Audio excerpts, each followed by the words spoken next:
My boyfriend spent our entire anniversary dinner mocking me in Spanish to his parents.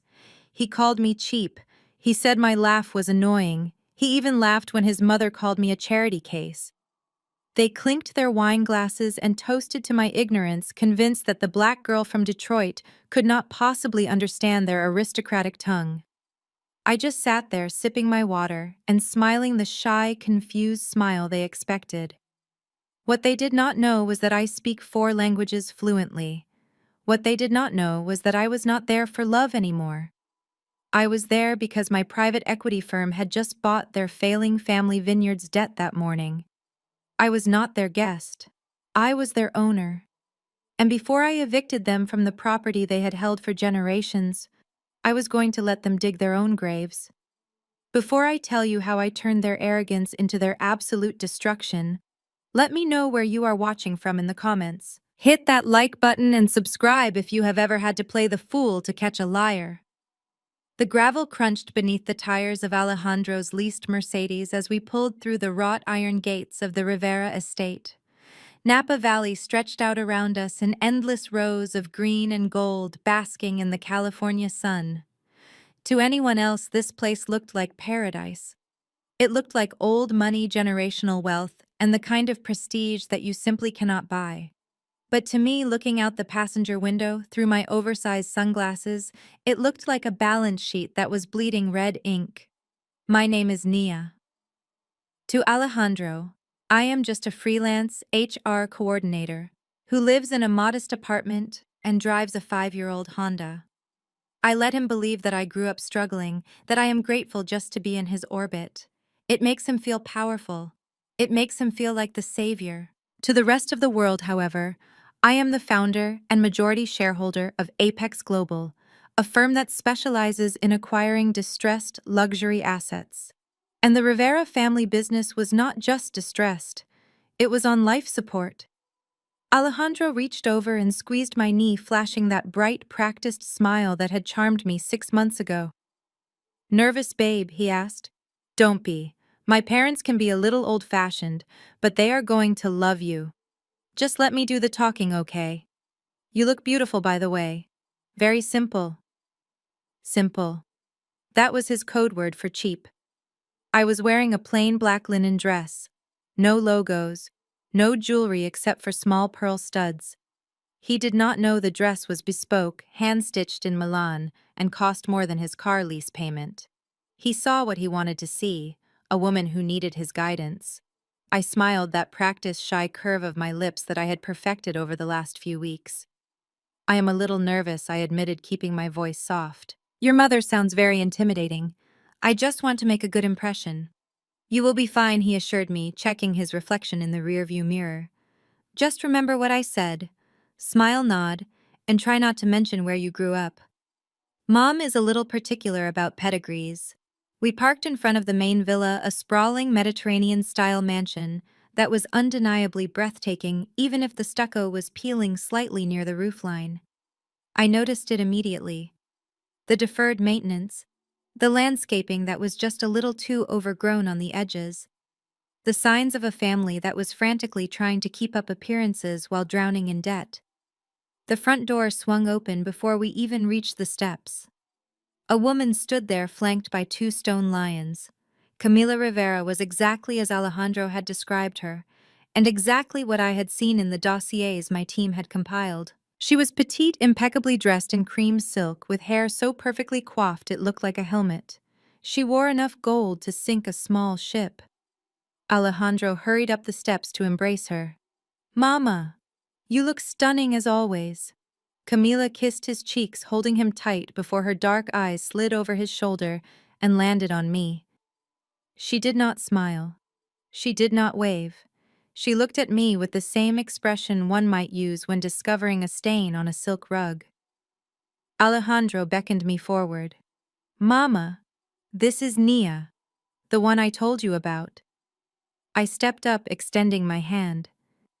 "It is such an honor to meet you, Mrs. Rivera. You have a beautiful home." She took my hand limply, her fingers barely grazing mine, before she pulled away, as if I were contagious. Thank you, she said in heavily accented English. It has been in our family for 4 generations. Then, without missing a beat, she turned back to her son. She switched seamlessly into rapid-fire Spanish, her voice dropping an octave, assuming the language barrier was a wall I could not breach. Another one, Alejandro, she sighed, looking me up and down with open disdain. I told you we need capital, not a charity case. Look at her. She is a morena. She looks like she should be bringing us the hors d'oeuvres, not eating them. Why do you waste your time with these low-class women when the business is crumbling? My heart hammered against my ribs, a hot flash of anger sparking in my chest. Morena. A slur wrapped in a descriptor. She had dismissed my entire existence, my humanity in 2 sentences, but my face remained a mask of polite confusion. I kept my smile fixed, tilting my head slightly as if I were trying hard to follow a conversation I could not possibly understand. Alejandro laughed, a sound that used to make me feel warm but now just sounded like betrayal. Don't worry, Mama, he replied in Spanish, patting her arm. She is temporary, but she is useful. She has perfect credit. I am working on getting her to co-sign the loan for the new Porsche. Once I secure that, I will cut her loose. Besides, she pays for everything when we go out. It saves me money. The air in my lungs felt like broken glass. I had suspected Alejandro was using me. My investigators had flagged his gambling debts and his maxed-out credit cards weeks ago. But hearing it out loud, hearing him trade my dignity for a car loan, was a different kind of pain. It was the death of the last tiny hope I had, that maybe, just maybe, his feelings were real. I forced myself to widen my smile. I looked from him to his mother, blinking innocently. Is everything okay? You sound serious. Alejandro turned to me, his face instantly transforming into a mask of adoration. Everything is perfect, babe. Mom was just saying how lovely your skin is. She loves your natural look. Thank you, Mrs. Rivera, I said, looking her dead in the eye. That is so kind of you. She scoffed a tiny sharp sound and turned on her heel. Come inside. Jessica and Eduardo are already here. We are just waiting for your father to finish his call with the bank. We followed her into the foyer. It was grand, with a double staircase and a chandelier that probably cost more than my parents' house. But I noticed the dust on the crystals. I noticed the shadow on the wall where a painting had clearly been sold and removed. As we walked toward the living room, a voice rang out from the top of the stairs. Nia. Oh my goodness, you must be Nia. I looked up to see a blonde woman descending the stairs. She was draped in turquoise jewelry and wearing a white linen jumpsuit that looked expensive but fit poorly. This was Jessica, the sister-in-law, the wife of Alejandro's younger brother Eduardo. According to my background check, Jessica claimed to be the daughter of a Texas oil tycoon. In reality, her father was a mechanic in Ohio who had filed for bankruptcy 3 times, and she had changed her last name to sound more prestigious. She reached the bottom of the stairs and grabbed my hand, shaking it aggressively. I am Jessica. I have heard so much about you. Alejandro said you work in… what is it? Human resources. I work freelance, I said, keeping my tone humble. I help companies organize their filing systems and manage employee disputes. Jessica's eyes glazed over with boredom instantly. Oh, how quaint. That sounds very steady. I suppose someone has to do the paperwork. She turned to Camilla, switching to English but speaking slowly and loudly, as if I were not just black, but also hearing impaired. Do not worry about the room arrangements, Camilla. I told the staff to put Nia's bags in the downstairs suite, the one near the kitchen. It will be easier for her. She winked at me. It is cozy down there, and you will be close to the snacks. Camilla nodded approvingly. Good idea. We need the master suites for the important guests coming tomorrow. Alejandro did not object. He did not say, my girlfriend deserves a proper room. He just shrugged. That works. Nia is low maintenance. She won't mind. I minded very much. But I was not here to fight for a room with a view.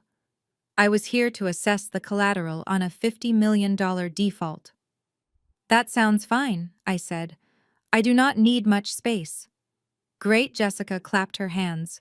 Run along then, dinner is in an hour. And Nia, this is a formal house. We dress for dinner. Do you have, well, do you have anything that isn't, that? She gestured vaguely at my dress. I packed a few things, I said. I will try to look appropriate. Good luck, she muttered, as she linked arms with Camilla and walked away. Alejandro led me to the suite near the kitchen. It was not a suite. It was the old servants' quarters. It was located down a narrow hallway behind the pantry. The room was small, smelling faintly of bleach and damp earth. The window was a tiny rectangle high on the wall that looked out at the dirt of the garden beds. The bed was a twin mattress on a metal frame. There you go, babe, Alejandro said, dropping my weekend bag on the floor. It is actually really private down here. You will get the best sleep. You are staying here too? I asked, knowing the answer. He laughed nervously. Oh no. I have to stay in my old room upstairs. Mom gets offended if I don't. Family tradition, you know, but I will sneak down later.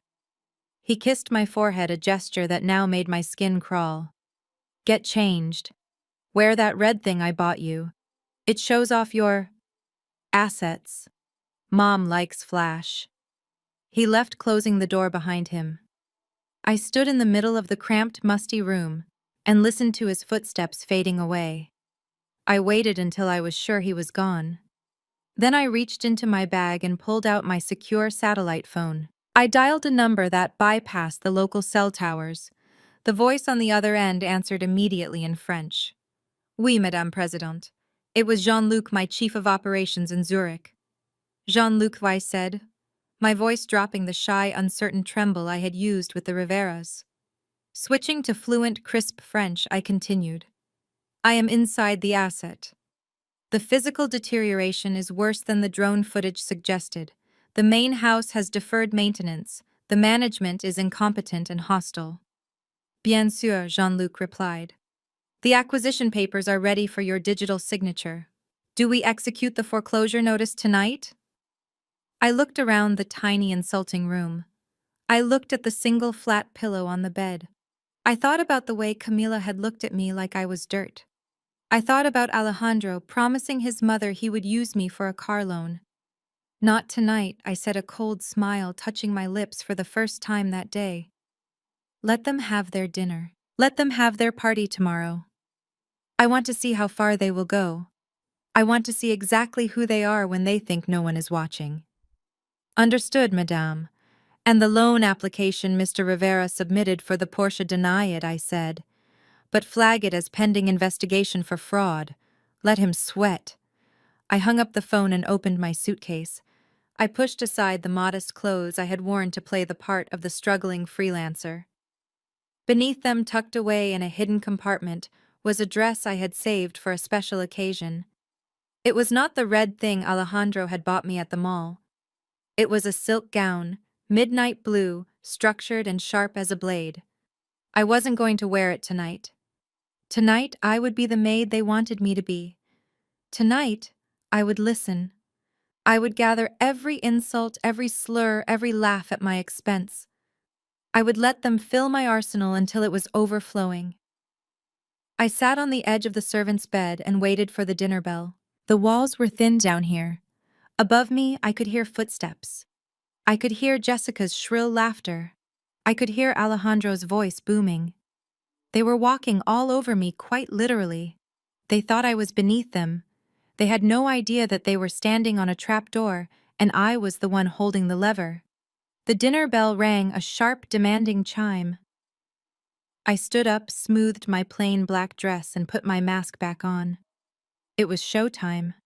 The midday sun over Napa Valley was relentless, beating down on the manicured lawns of the Rivera estate. It was the kind of heat that made the air shimmer, blurring the lines between the rolling vineyards and the bright blue horizon. To an outsider, the scene on the stone patio looked like a painting of leisure and wealth. A long table draped in white linen had been set under a pergola covered in wisteria.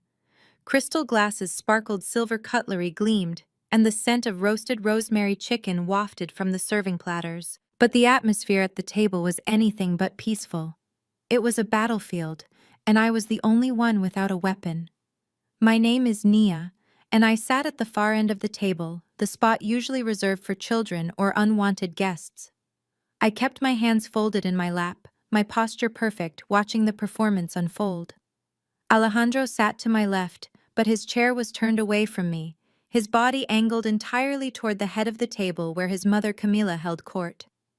But Camila was not the star of this particular show. That honor belonged to the woman sitting across from me. Jessica. She was the wife of Eduardo Alejandro's younger brother. She was blonde, tanned to a deep bronze that hinted at too much time in tanning beds and draped in jewelry that caught the light with every gesture. She leaned back in her chair holding her wineglass by the bowl rather than the stem, a subtle etiquette failure that a true aristocrat would have noticed. But the Riveras did not notice. They were too busy staring at her like she was a walking, talking bank vault. I reached for the linen napkin on the table, intending to place it on my lap. It was a simple automatic movement. I had dined with ambassadors and heads of state. I knew my way around a formal table setting better than anyone here. Before the fabric even touched my knees, a hand shot out and grabbed my wrist. "No!" Jessica's voice was loud, sharp, and dripping with exaggerated patience. She held my wrist for a second longer than necessary, her nails digging into my skin before releasing me with a dramatic sigh.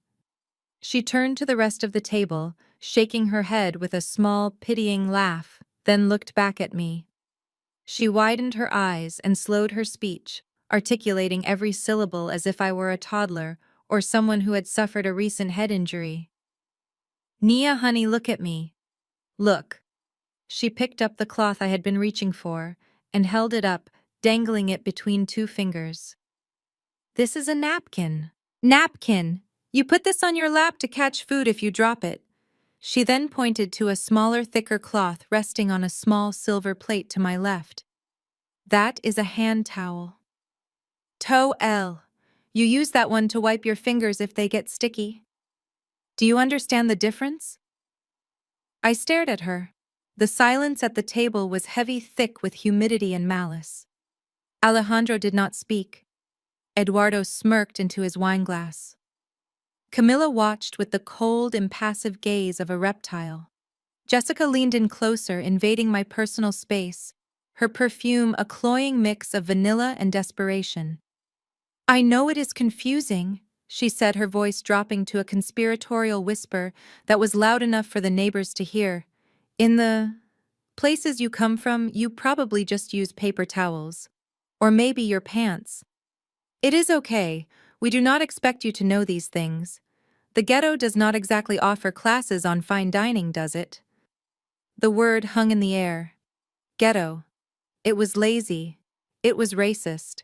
It was a calculated attempt to remind everyone of my place. She wanted me to snap. She wanted the angry black woman she had seen in movies.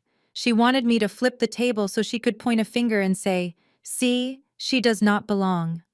I did not give her the satisfaction. I blinked slowly, letting a look of mild confusion wash over my features. I looked at the napkin. I looked at the towel. Then I looked at her with wide, innocent eyes. "Oh," I said softly, my voice trembling just enough to sell the act. "Thank you, Jessica. I did not know. It is so fancy here. I just do not want to make a mistake." Jessica beamed, preening under the gaze of the family. She patted my hand condescendingly. "Do not worry, sweetie. I will help you. That is what family is for. We have to lift each other up, right?" She turned back to Camilla, flipping her hair over her shoulder, the mask of the benevolent teacher vanishing instantly to be replaced by the shark. "Anyway, Camilla, as I was saying, Daddy called me this morning from the ranch in Texas. He is so worried about your liquidity issues. He told me, Princess, you tell the Riveras that the Parkers do not let family sink." Camilla leaned forward, her eyes hungry. The mention of money acted on her like a drug. "Your father is too generous." "Jessica." Camilla cooed, her accent thickening as she poured charm over the table. "We are just having a temporary cash flow restriction. The vineyard is profitable, of course. We just need a bridge loan to expand. Of course, Jessica nodded vigorously. Daddy knows that. That is why he is authorizing a transfer. $2 million. Just to start. He believes in Eduardo. He believes in this family. He wants us to be partners. Eduardo puffed out his chest, looking around the table, as if he had personally drilled the oil well himself. Sí, Alejandro, Eduardo said in Spanish, sneering at his brother. My wife brings fortune to this house. Yours brings… what? An appetite. Alejandro flushed, his jaw tightening. He did not defend me. He did not look at me. Instead, he turned his charm on Jessica, desperate to get a piece of the imaginary pie she was serving. That is amazing, Jessica, Alejandro said in English, his voice smooth and ingratiating. Your father is a visionary. We should definitely discuss how to allocate that capital. I have some ideas for the distribution network that could double our returns. Jessica waved a hand dismissively. Oh, Daddy wants Eduardo to handle the money, Alejandro. No offense. He just trusts family. And technically, since you are not married yet. She let the sentence trail off, her eyes flicking toward me with amusement. I sat there cutting my chicken into tiny, precise squares. I listened to them fawn over her. I listened to them plan their future with money that did not exist. $2 million from a Texas oil tycoon. It sounded fantastic. It sounded like the answer to all their prayers. There was just one problem. I had grown up in global finance. I knew the smell of old money. It smelled like cedar and silence. It smelled like discretion. Jessica smelled like department store perfume and panic. Her jewelry was flashy, but under the midday sun, the gold lacked the rich luster of high carats. It looked plated, and her story about her father, Daddy, had holes in it big enough to drive a truck through. Oil tycoons did not wire $2 million based on a phone call from their daughter. They used family offices. They used wealth managers. They required due diligence. And they certainly did not let their daughters marry men like Eduardo, a man whose only accomplishment was crashing 3 different luxury cars before his 30th birthday without a prenuptial agreement. I needed to be sure. Excuse me, I murmured, standing up. Jessica stopped mid-sentence, looking annoyed at the interruption. Where are you going? She asked. We have not finished eating. It is rude to leave the table. Nature calls, I said, keeping my head down. I am so sorry. Go, Camila snapped, waving a hand without looking at me. Just be quick, and use the guest bathroom off the kitchen. Do not go upstairs.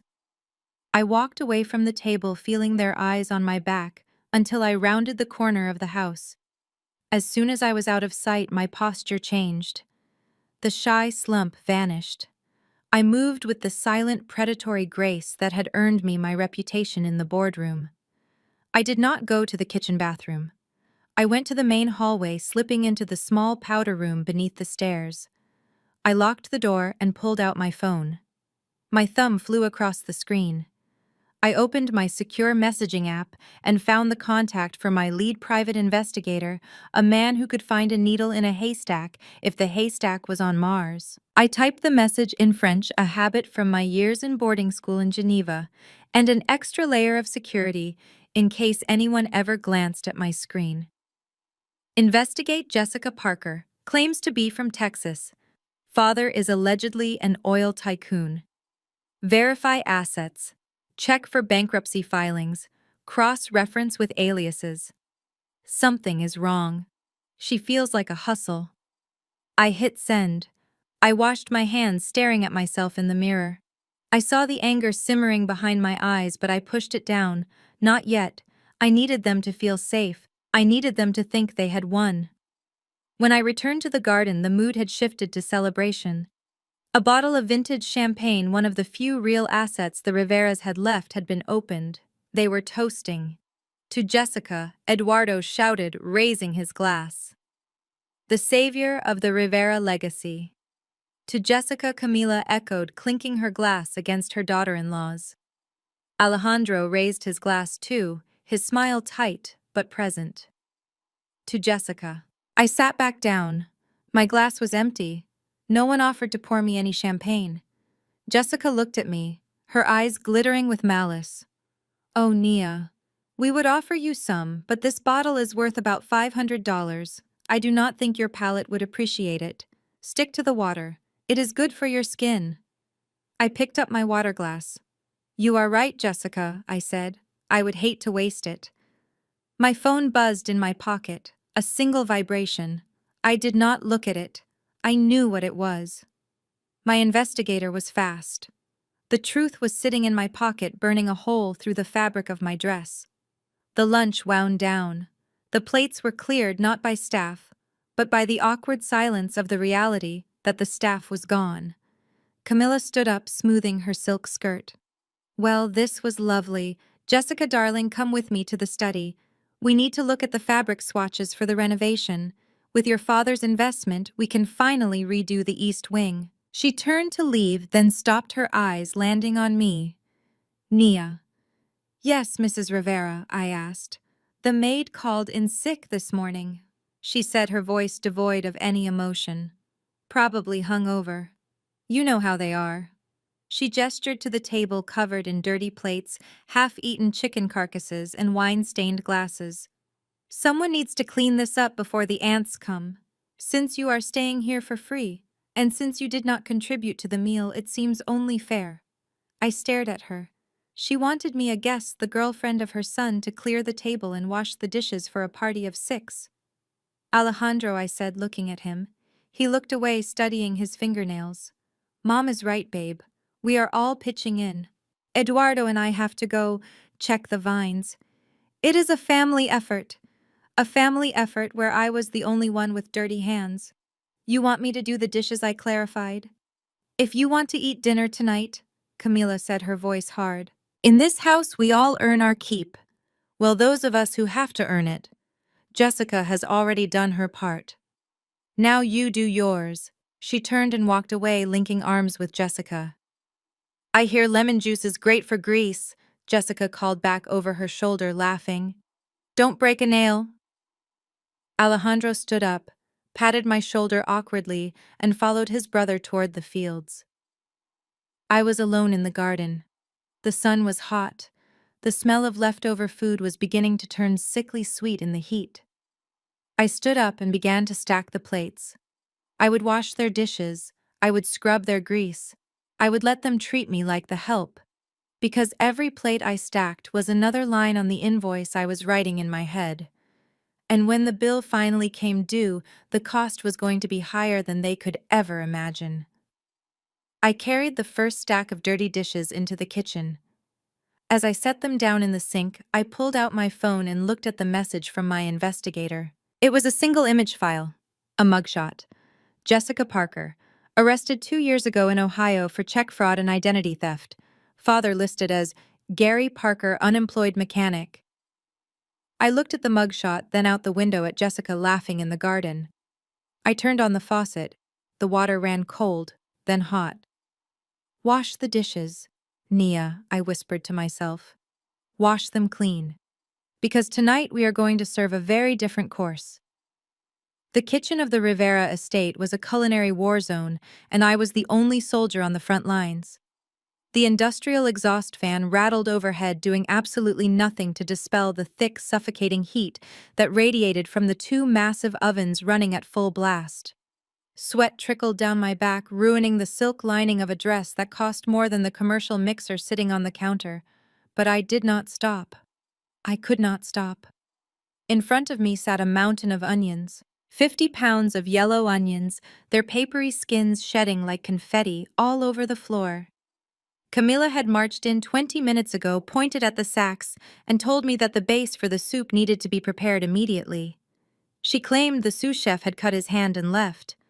I knew for a fact there was no sous chef. There never had been. This was hazing, plain and simple. I picked up the knife.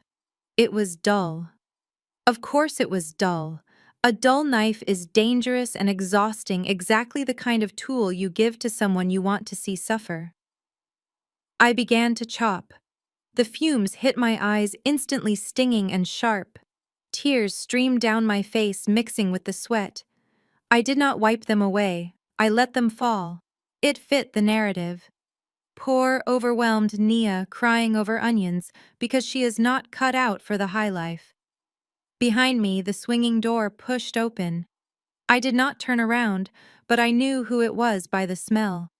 Expensive cologne masking the scent of midday whiskey. Alejandro and Eduardo strolled into the kitchen, bringing a burst of laughter with them. They leaned against the marble island, watching me work. They did not offer to help. They did not ask if I needed water. They stood there like patrons at a zoo observing an animal in its enclosure. Alejandro swirled the ice in his tumbler. He looked at his brother, a smirk playing on his lips. Then he spoke, his voice dropping into that relaxed, arrogant Spanish he saved for when he thought I was deaf to his cruelty. "Look at her," he said, gesturing to my back with his glass. "Look at the way she handles that knife." "It is natural," no, Eduardo snorted, taking a long pull from his drink. "It is in the blood, brother. Look at those hands. Those are not the hands of a woman who plays piano or types on a computer. Those are peasant hands. Rough, broad. They are made for scrubbing and chopping. You found yourself a sturdy workhorse, Alejandro." Alejandro laughed a low, ugly sound. "She is useful, I will give her that. And she does not complain. You tell a girl like that to jump, and she asks how high just for the privilege of being in a house like this." I gripped the handle of the knife tighter. My knuckles turned white. Peasant hands. Workhorse. I looked down at my hands. They were strong, yes. But they were also the hands that had signed a merger acquisition worth $300 million last month. They were the hands that held the pen which had just authorized the hostile takeover of a tech giant in Silicon Valley. They were hands that could crush the Rivera family legacy into dust without breaking a nail. But I did not turn around. I did not throw the knife. I kept chopping, rhythmically, hypnotically, slice, slice, slice. I stopped for a moment to wipe my forehead with the back of my wrist, letting out a shaky breath. I reached into my pocket and pulled out my wireless earbuds. I placed them in my ears, making a show of tapping my phone screen. "Just some music," I said, my voice trembling slightly as I glanced over my shoulder at them. "It helps me focus." Alejandro waved his hand dismissively. "Whatever gets the job done, babe. Just make sure those are diced fine. Mama hates chunks." He turned back to Eduardo, switching to Spanish again. "See? Simple pleasures for simple minds. Give her a little music, and she forgets she is doing the work of 3 servants." I tapped the screen again. I was not playing music. I was dialing into a secure conference bridge. The connection clicked, and a cool, professional voice filled my ears. It was Sarah, my chief financial officer in New York. "Madame President," Sarah said, "we have the board assembled. We are waiting for your final authorization on the Rivera file." I resumed chopping. The rhythmic thud of the knife against the cutting board masked my voice as I spoke softly, barely moving my lips. "Go ahead, Sarah. I am listening." The background noise of the kitchen, the humming fridge, the rattling fan, the chatter of the brothers behind me, it all faded. I was no longer in a hot kitchen in Napa. I was in my element. Sarah continued. "We have analyzed their liquidity. It is worse than we thought. They have leveraged the estate 3 times over. They are currently floating checks between 4 different banks to keep the lights on. The loan for the anniversary party was denied this morning, but they managed to secure a high-interest predatory loan from a private lender an hour ago, just to pay for the catering." I sliced an onion in half. The layers fell apart. "They are bleeding out," I whispered. "Yes," Sarah replied. "The bank is ready to move on the default notice. We own the debt now. We can trigger the acceleration clause at any moment. That means they would have to pay the full $50 million immediately or forfeit the assets. Do you want to pull the trigger?" I paused. I listened to Alejandro behind me. He was telling Eduardo about the new watch he planned to buy once he got access to my credit line. He was bragging about how easy I was to manipulate. "Not yet," I murmured. "Let them have their party. Let them toast to their success in front of all their friends and business partners. I want them to feel safe. I want them to feel like they got away with it." Understood, Sarah said. What about the operational accounts? Freeze them, I said, slicing through the root of the onion. Freeze everything. When they try to run their cards tomorrow morning, I want them to decline. I want every single transaction to bounce. I want them to wake up to a financial ice age. Done, Sarah said. Anything else? Yes, I said. The private lender they used for the catering. By that note, too. I want to own every single cent of debt attached to this name. I want to own the food in their mouths and the wine in their glasses. Consider it done, Madam President. I tapped the earbud, ending the call. I took a deep breath. The tears in my eyes were real, but they weren't from the onions anymore. They were from the sheer adrenaline-fueled anticipation of the kill. Alejandro and Eduardo finished their drinks and left the kitchen complaining about the heat. They left their empty glasses on the counter for me to clean. I finished the onions. I washed the glasses. I scrubbed the countertops until they gleamed. Then Camilla marched into the kitchen.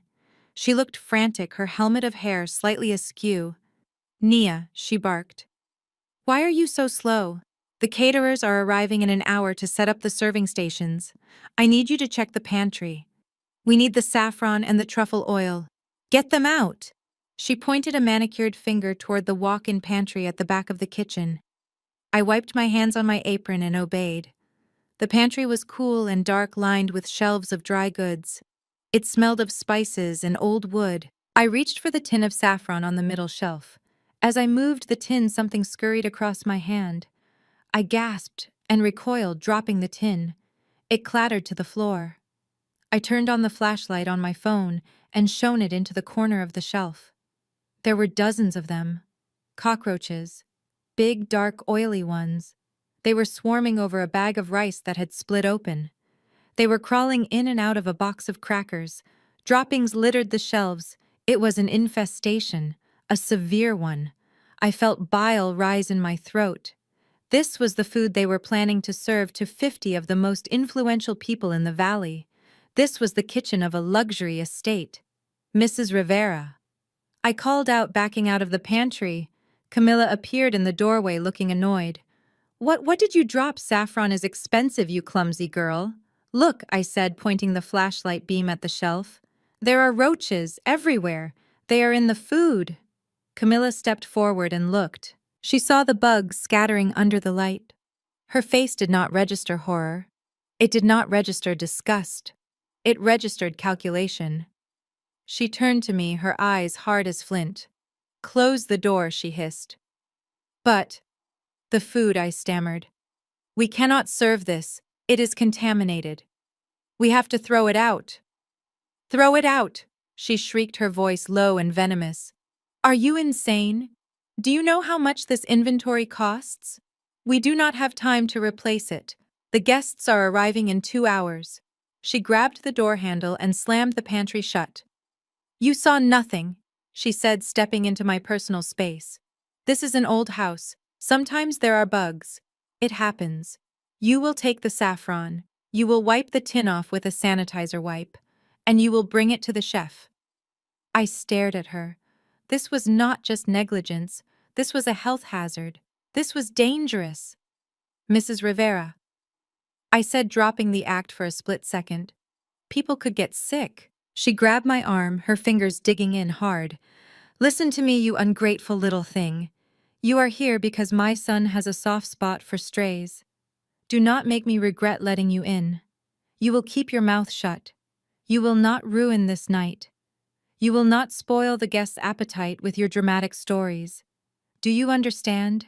If you say one word, I will tell Alejandro to leave you at the bus station tonight. She released me and smoothed her dress. Now, clean the tin, bring the oil, and fix your face. You look like a tragedy. She turned and marched out of the kitchen. I stood there for a moment, listening to the scuttling sounds from behind the pantry door. I looked at the closed door. I looked at my phone. Camilla thought she had silenced me. She thought fear of losing Alejandro would keep me quiet. She did not know that I had already lost him the moment he laughed at me in the car. I opened the pantry door again. I raised my phone. I took a picture.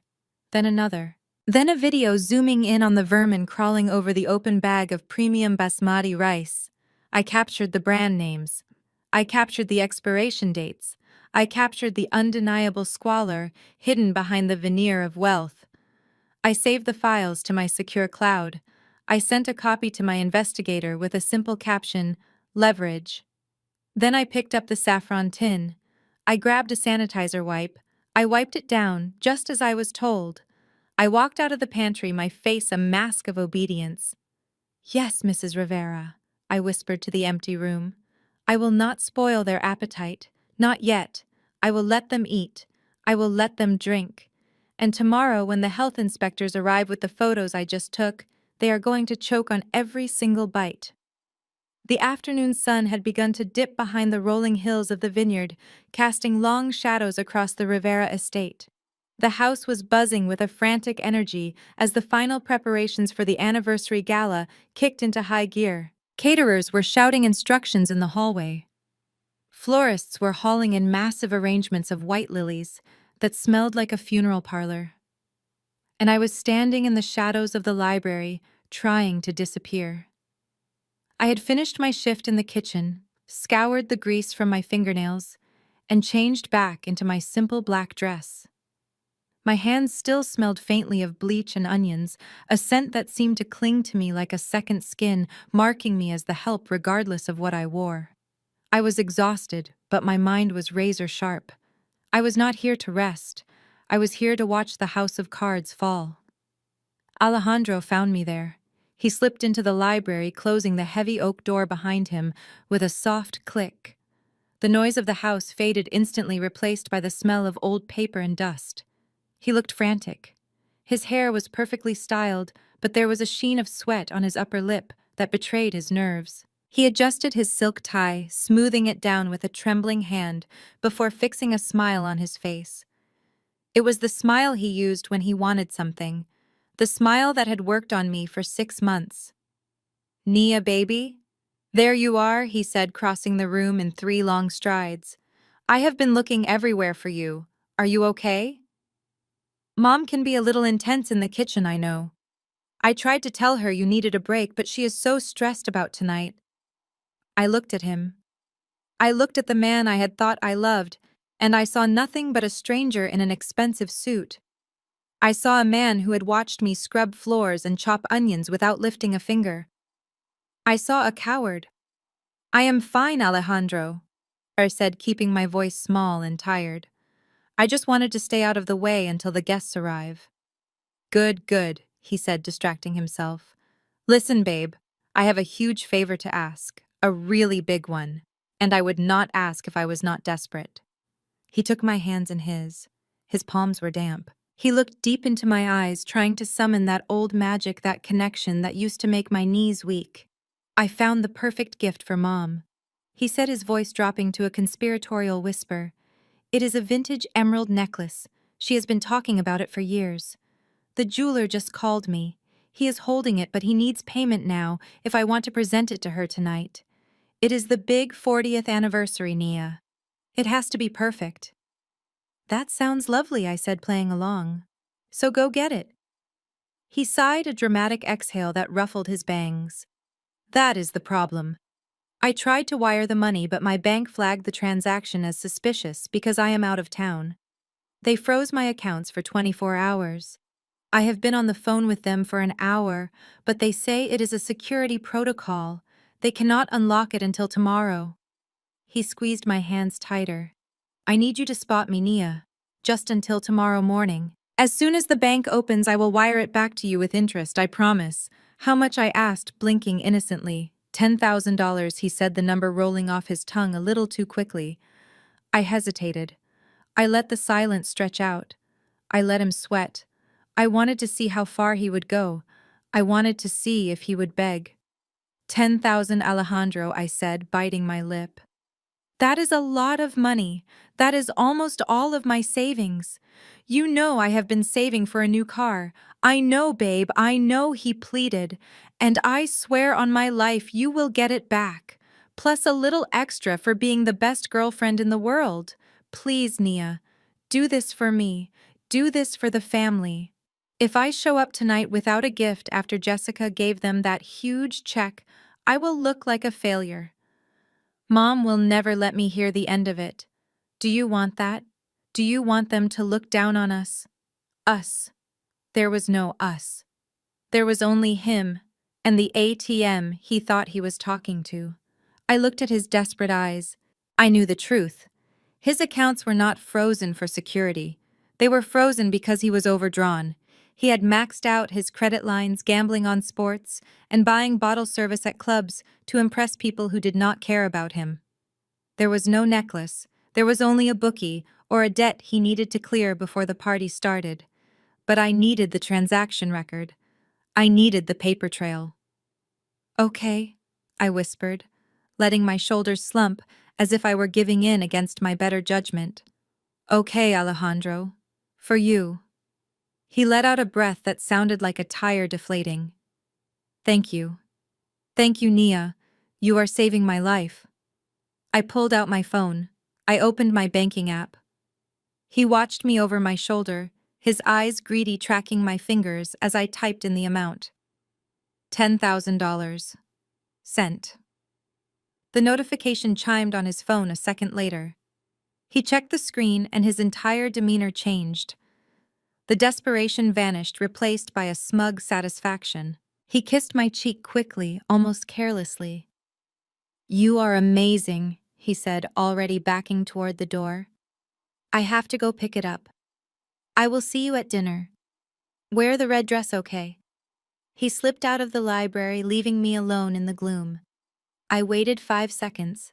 Then I followed him. I moved silently, my flat shoes making no sound on the parquet floor. I did not follow him to the front door where his car was parked.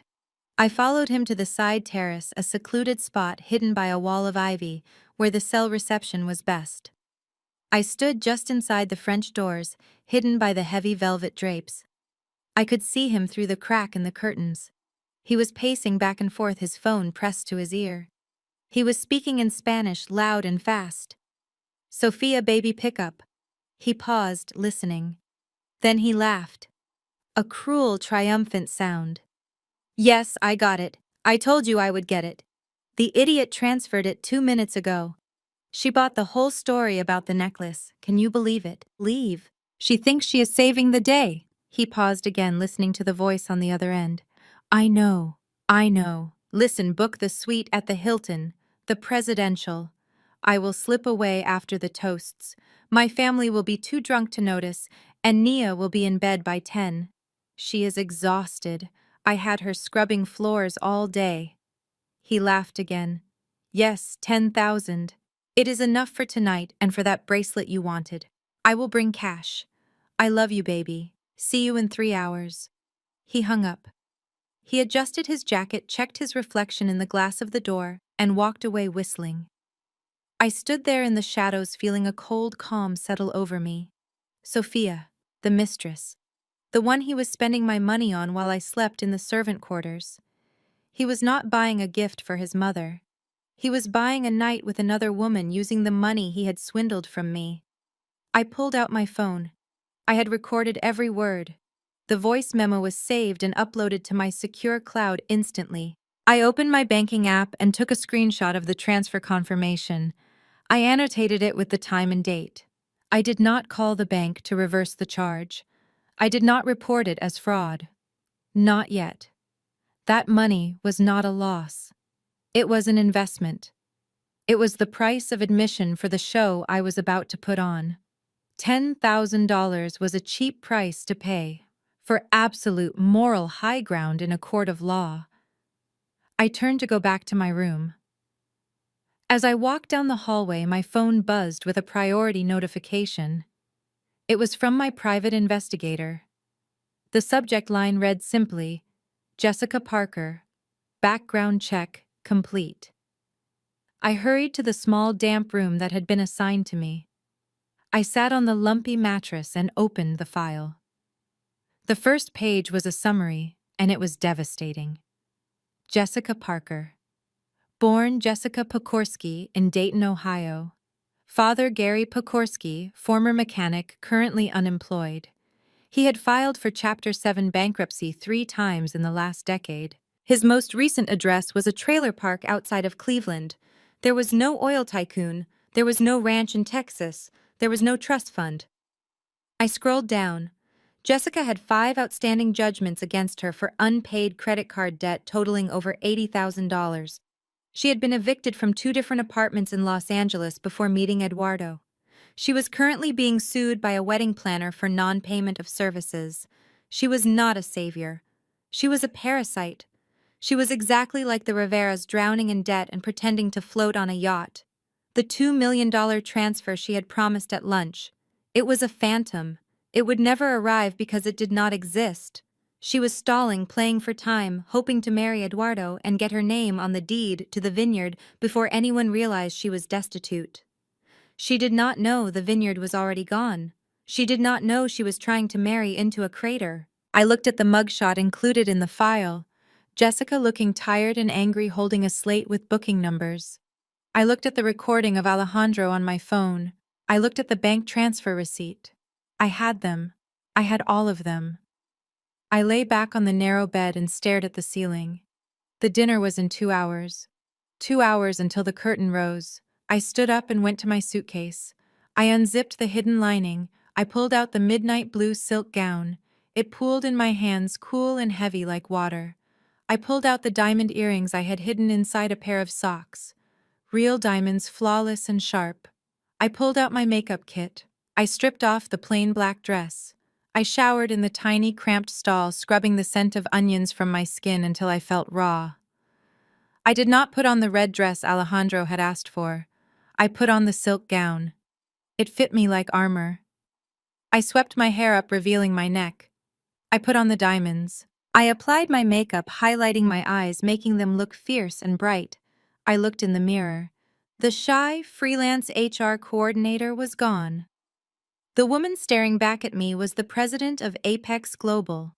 She was a woman who spoke 4 languages. She was a woman who controlled assets worth billions. She was a woman who had just paid $10,000 to watch a man destroy himself.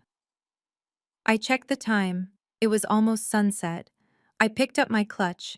Inside was my phone with the recording and the digital file on Jessica.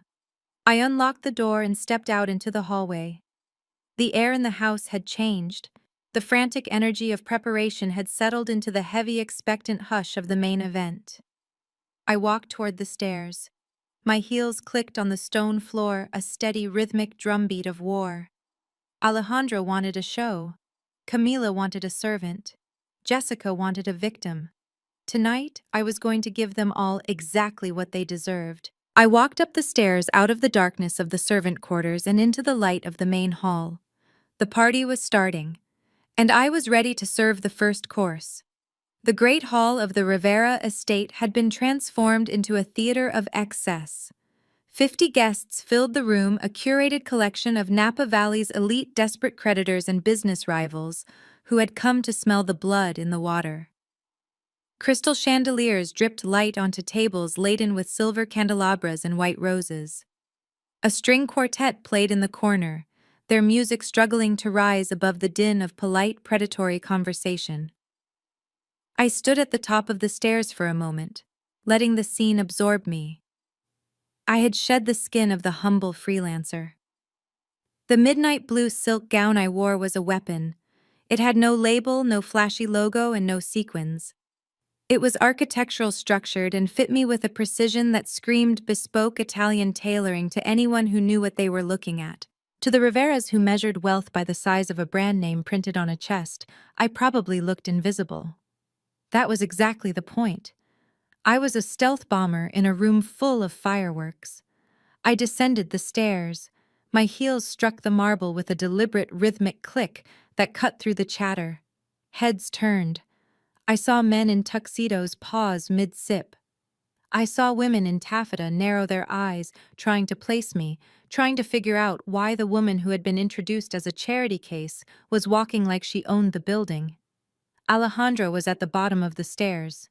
He looked up, and for a second his mask slipped. He looked stunned. He looked like a man who had just realized the stray cat he adopted was actually a panther. But then he remembered who he was supposed to be. He remembered the $10,000 I had wired him. He remembered that I was his ATM, not his equal. He stepped forward, a glass of champagne in his hand. "Wow," he said, his voice low. "You clean up nice, Nia. I didn't know you had a dress like that. Did you find it at a thrift store? It fits surprisingly well." It was a gift, I lied smoothly, my face a mask of serene innocence.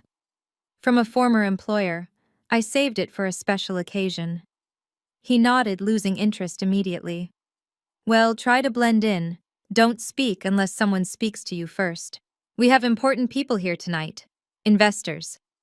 Before I could reply, Camilla materialized out of the crowd. She was wearing a red dress that was too tight and too bright, clashing violently with the subtle elegance of the room. She looked me up and down, her lip curling in a sneer that she didn't bother to hide.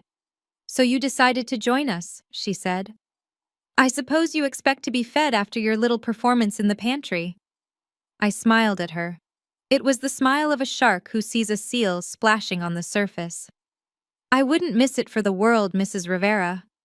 She huffed, turning her back on me. "Well, we have a problem. The seating chart is very strict. We have important partners from the bank and the distribution firms. There is no room at the main tables for extras." She gestured vaguely toward the back of the room near the swinging kitchen doors. "I have set up a place for you at table 19. It is with the children and the au pairs. You will be more comfortable there. The conversation at the main tables will be business. It would go over your head." I looked where she was pointing. Table 19 was a small round folding table that had been hastily covered with a tablecloth that didn't quite reach the floor. It was situated directly next to the service station, where waiters were dumping half-eaten food into bins. 3 toddlers in high chairs were currently screaming and throwing bread rolls, while 2 exhausted nannies tried to calm them down. She was putting me at the kids' table. She was seating the woman who held the deed to her house next to the garbage. It was perfect. It was so petty, so small, and so indicative of her character that I almost thanked her. "That sounds lovely," I said. "I love children." "Good," Camilla snapped. "Go sit, and do not wander around. You are distracting the staff." I walked to table 19. I sat down on a folding chair that wobbled slightly. I placed my clutch on the table, careful to keep it away from a spilled juice box. From this vantage point, I had a clear view of the head table. It was elevated on a small dais like a throne room. Alejandro sat there. Eduardo sat there. Jessica sat there, shimmering in a gold dress that looked like it was made of candy wrappers. And Luis the patriarch sat in the center, looking like a king whose kingdom was burning down around him. The dinner service began. Waiters rushed past me, ignoring my empty glass, carrying plates of filet mignon and lobster to the dais. I was served a plate of cold chicken and rubbery green beans, clearly the staff meal. I ate it slowly. It tasted like fuel. I needed the energy. Halfway through the meal, the music stopped. A hush fell over the room. Luis Rivera stood up. He tapped a spoon against his crystal glass. The sound rang out sharp and demanding. My friend's Luis boomed, his voice projected by a microphone that screeched slightly with feedback. "Thank you for coming to celebrate 40 years of the Rivera legacy." He raised his glass. His hand was shaking. I knew why. I knew that his phone had been ringing all day with calls from creditors that he was ignoring. He was putting on the performance of his life. "We have faced challenges this year." Luis continued, his eyes darting around the room, trying to make eye contact with the bankers who were currently chewing their steak and judging his liquidity. "But the Rivera name is strong. We are expanding, we are growing, and we are doing it because of family." He gestured to his right where Jessica sat preening. "I want to make a special toast to my daughter-in-law, Jessica. She has brought a new energy to this family. She comes from a lineage of Texas Titans, and her family's generous partnership is going to launch us into the stratosphere. Jessica, you are the daughter we always prayed for, the golden thread that binds our future." Jessica stood up and waved blowing kisses to the crowd. She looked like a pageant queen who had just won a title she bought. The crowd applauded politely, but I saw the glances exchanged between the businessmen. They knew. They had run the same background checks I had. They knew she was a fraud, and they were watching Luis praise her with a mix of amusement and pity. Luis turned to his left, and to my son Alejandro, my heir, the man who will carry this vineyard into the next century. He has secured new distribution channels. He has the vision. He has the drive. Alejandro stood up, buttoning his jacket. He looked the part. Tall, handsome, confident. He looked like a success story. He did not look like a man who had stolen $10,000 from his girlfriend to pay for a prostitute 3 hours ago. To the future, Louise shouted. To the future, the room echoed. I raised my water glass. To the future, I whispered. Louise sat down. The tension in his shoulders did not abate. The performance was over, but the reality was setting in. The family relaxed. They thought the hard part was done. They thought they had sold the lie. They leaned in toward each other at the head table. They thought they were in a private bubble elevated above the commoners.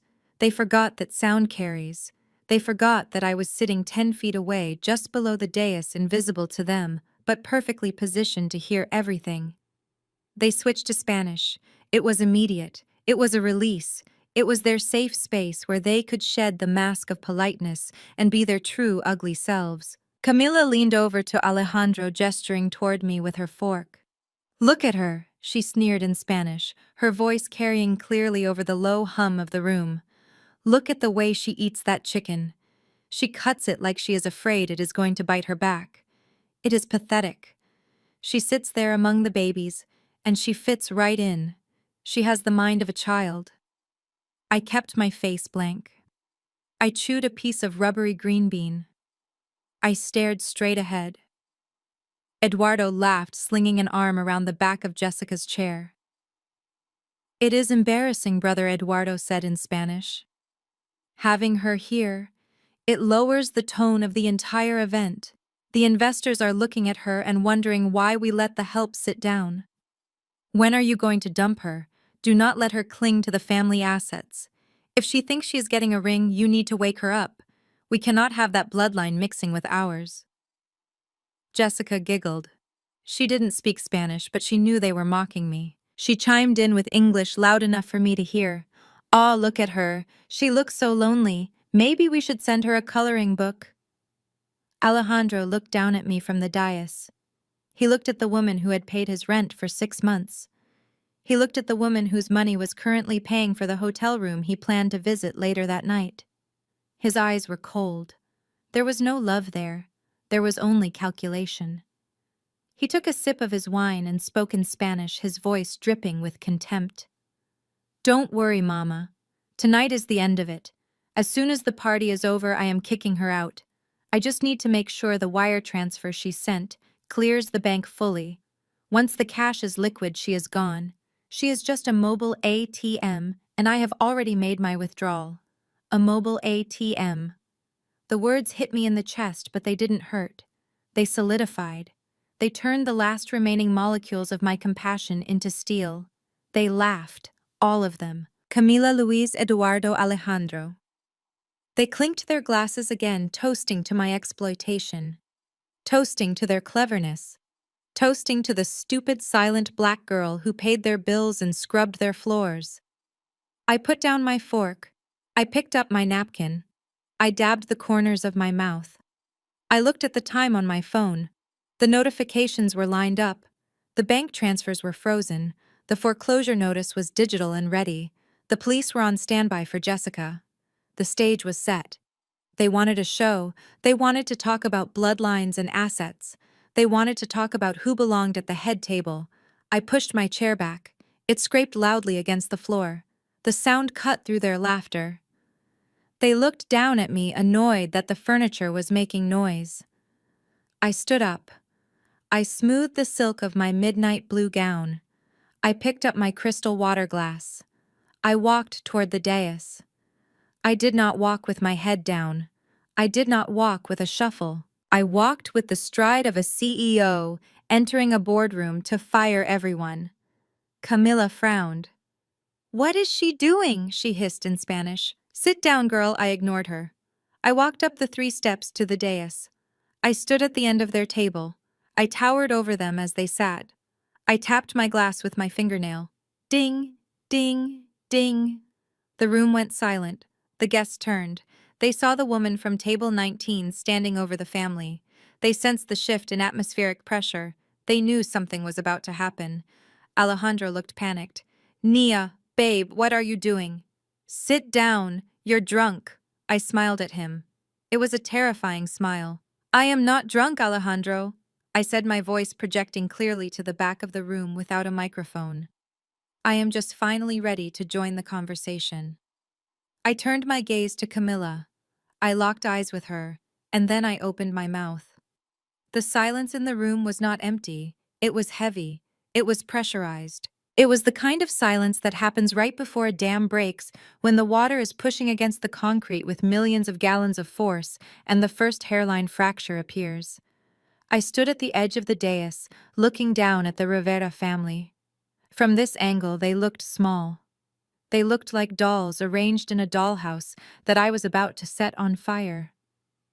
Alejandro was half standing, his hand reaching out as if to physically pull me back down to the floor, back down to my place. His face was a mask of panic and annoyance. He thought I was going to make a scene. He thought I was going to cry about not sitting at the big table. He thought I was going to embarrass him with some low-class display of emotion that would confirm everything he had just whispered to his mother. Nia, please, he hissed, his voice low and urgent. You are making a fool of yourself. Go back to your seat. We will talk about this later. I looked at him. I looked at the man who had slept in my bed, eaten my food, and spent my money for 6 months. I looked at the man who had just promised his mother he would discard me like trash as soon as my check cleared. I did not sit down.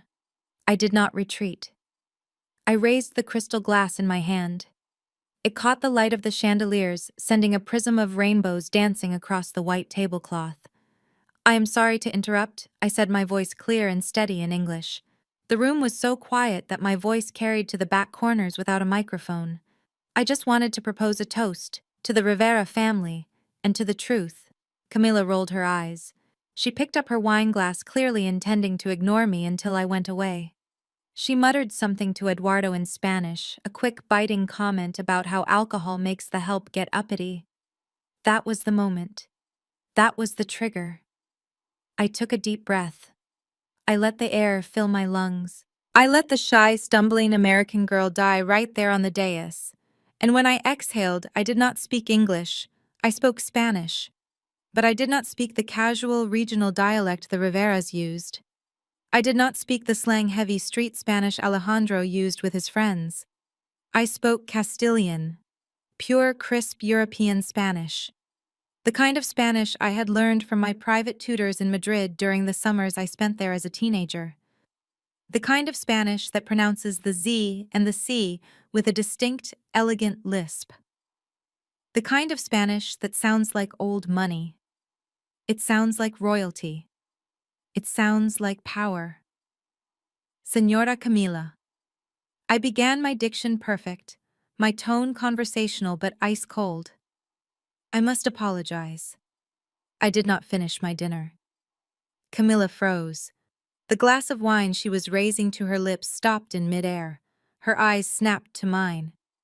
For a second she looked confused, as if her brain could not process the sounds coming out of my mouth. I continued, letting the beautiful sharp syllables roll off my tongue. You see, the chicken was cold. But the soup was the real problem. It was incredibly salty, almost bitter. I leaned in closer, resting one hand on the edge of their table. It reminded me of the comments you have been making about my skin color for the last 48 hours. Salty, bitter, and entirely tasteless. The sound of a pin dropping would have sounded like a gunshot in that room. Camilla's mouth fell open. Her face drained of color so fast it looked like the blood had simply evaporated from her body. She stared at me, her eyes wide, terrified, uncomprehending. I did not stop. I did not give her time to recover. I pivoted slightly, turning my gaze to the 50 guests watching us with rapt attention. Many of them spoke Spanish. I saw the recognition on their faces. I saw the shock. I saw the realization dawn on the bankers and the investors that the girl at the kids' table was not who they thought she was. I continued addressing Camilla, keeping my voice pleasant, as if we were discussing the weather. You called me a morena with such disgust when I arrived. You said I looked like I should be serving the hors d'oeuvres. You said I had the mind of a child. I paused, letting a small, cold smile touch my lips. It is interesting, Camilla. For a woman who claims to care so much about pedigree and breeding, your manners are surprisingly peasant. In my family, we do not insult guests in a language we assume they do not speak. We call that cowardice. And we do not serve saffron that has been crawling with cockroaches even to the help. A gasp rippled through the room. Several guests put down their forks. Camilla made a choking sound. She tried to stand up, but her legs seemed to fail her. She slumped back into her chair, clutching her chest. Lies, she gasped in English, her voice shrill and weak. She is lying. She is crazy. I ignored her. I turned my attention to Eduardo. He was staring at me with his mouth agape, a piece of steak halfway to his mouth. And Eduardo, I said, switching back to my flawless Castilian. You asked your brother earlier when he was going to kick me out. You were worried I would cling to the family assets. You were concerned about my bloodline mixing with yours. I laughed. It was a genuine laugh this time. It was the laugh of someone who knows the punchline to a joke no one else gets. Eduardo, look at yourself. You are wearing a suit that does not fit. You are drinking champagne you cannot afford. And you are married to a woman whose father is not an oil tycoon, but a mechanic who has filed for bankruptcy 3 times. I glanced at Jessica. She was looking back and forth between us, panic rising in her eyes. She did not understand the words, but she understood the tone. She understood that the predator had just entered the room. Eduardo Puy continued. You do not have any assets for me to cling to. Your family is destitute. You are drowning in $50 million of debt. You are not protecting a legacy. You are protecting a corpse. Eduardo dropped his fork. It clattered against the fine china, a harsh, discordant note in the silence. He looked at Jessica, then back at me, his eyes darting around the room as if looking for an exit. Finally, I turned to Alejandro. He was still standing. He was pale. Sweat was beading on his forehead, running down his temples. He looked at me like I was a ghost. He looked at me like I was a monster. Alejandro, I said softly. My love. He flinched at the endearment. You called me a mobile ATM, I said, savoring the words. You told your mother that as soon as the wire transfer cleared, you were going to dump me. You said I was just a temporary fix, a useful idiot. I took a step closer to him. He took a step back, bumping into his chair. Well, I have some bad news for you, Alejandro. I reached into my clutch. I pulled out my phone. I held it up so he could see the screen. It showed the banking app. It showed the transfer of $10,000. And then with a single tap of my thumb, I swiped to the next image. It was a notification from the bank. Transaction canceled. Fraud alert triggered. You see, Alejandro. I continued in Spanish, my voice hardening into steel. The ATM is out of order. It just swallowed your card. And that $10,000 you thought you stole to pay for your hotel room with Sophia tonight. It is gone. It never left my account. I flagged it as fraudulent 5 minutes after I sent it. Alejandro's knees gave out. He collapsed into his chair, his hands gripping the tablecloth. Sophia, he whispered, his voice barely audible. Yes, Sophia, I said. The mistress you called from the terrace. The one you laughed with about how stupid I was. I recorded that call, Alejandro. I recorded everything. I turned back to the crowd. I switched to English now, making sure every single person in the room, from the waiters to the bank presidents, heard me clearly. I apologize for the disruption, everyone. But I thought it was important to clarify a few things before we continue this celebration of the Rivera legacy. I gestured to the family sitting stunned and broken on the dais. This family is not successful. They are frauds. They are racists. And they are broke. I looked at the bankers at table 1. Gentlemen, if you are holding debt on this estate, I suggest you call your legal departments. Because the collateral you think is securing your loans, it is rotting from the inside out. I looked at the distribution partners at table 2. And if you are planning to sign contracts with Alejandro based on his vision, I would advise against it. His vision mostly involves gambling away operating capital and lying to women to pay his car notes. The room erupted. It wasn't applause. It was the sound of chaos. Chairs scraped back, voices rose in shock and outrage, phones were pulled out, people were recording. The facade of the Rivera dynasty had been shattered in less than 5 minutes, and I was standing in the center of the wreckage holding the hammer. Camilla found her voice. It was a screech, a primal sound of fury and humiliation. "Get out!" she screamed, pointing a shaking finger at the door. "Get out of my house, you devil, you liar! Get out!" I looked at her finger. I looked at her red, blotchy face. "I am afraid I cannot do that." "Camilla," I said calmly. "Why not?" she shrieked. "This is my house, I want you gone." I shook my head slowly. "No, Camilla. That is the other thing I needed to tell you." I reached into my clutch again. I pulled out a folded document. It was thick. It was legal. It had a blue cover sheet. I unfolded it and placed it gently on the table in front of Luis, right next to his empty wine glass. "This is not your house," I said. Luis looked down at the document. He put on his reading glasses with trembling hands. He read the header. His face went gray. "What is this?" he whispered. I leaned in, my voice dropping to a whisper that only the family could hear. "That is a deed transfer," I said. "My company, Apex Global, acquired your debt portfolio this morning. We bought the note from the private lender you used for the catering. We bought the mortgage from the bank. We own the paper on the tractors, the vines, and the roof over your head." I stood up straight, smoothing my dress. "So, technically, Camilla, you are the one who is trespassing, and unless you want me to call the sheriff to enforce an immediate eviction, I suggest you sit down, shut up, and let me finish my dinner. I hear the dessert is to die for, assuming, of course, the cockroaches didn't get to it first." Luis looked up at me. There was no arrogance left in his eyes. There was only fear. "Who are you?" he asked. I smiled. It was the smile I had been hiding for 48 hours. "I am Nia," I said. "I am the Morena you thought was too stupid to understand your insults. I am the charity case you thought you could exploit." I picked up my wine glass again and took a sip of water.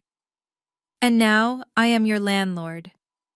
I turned my back on them and walked down the stairs of the dais. I did not go back to the kids' table. I walked to the center of the room, pulled out a chair at the empty table reserved for VIPs, and sat down. I crossed my legs. I placed my clutch on the table. I looked at the waiter standing nearby who was staring at me with his mouth open. "Excuse me," I said politely. "Could I have a glass of the vintage champagne now? I believe I can afford it." The waiter scrambled to obey. Behind me on the stage, the Rivera family was imploding. Jessica was screaming at Eduardo. Alejandro had his head in his hands. Camila was sobbing. And Luis was staring at the legal document as if it were a death sentence. It was. The dinner was over. The feast had just begun, and I was starving.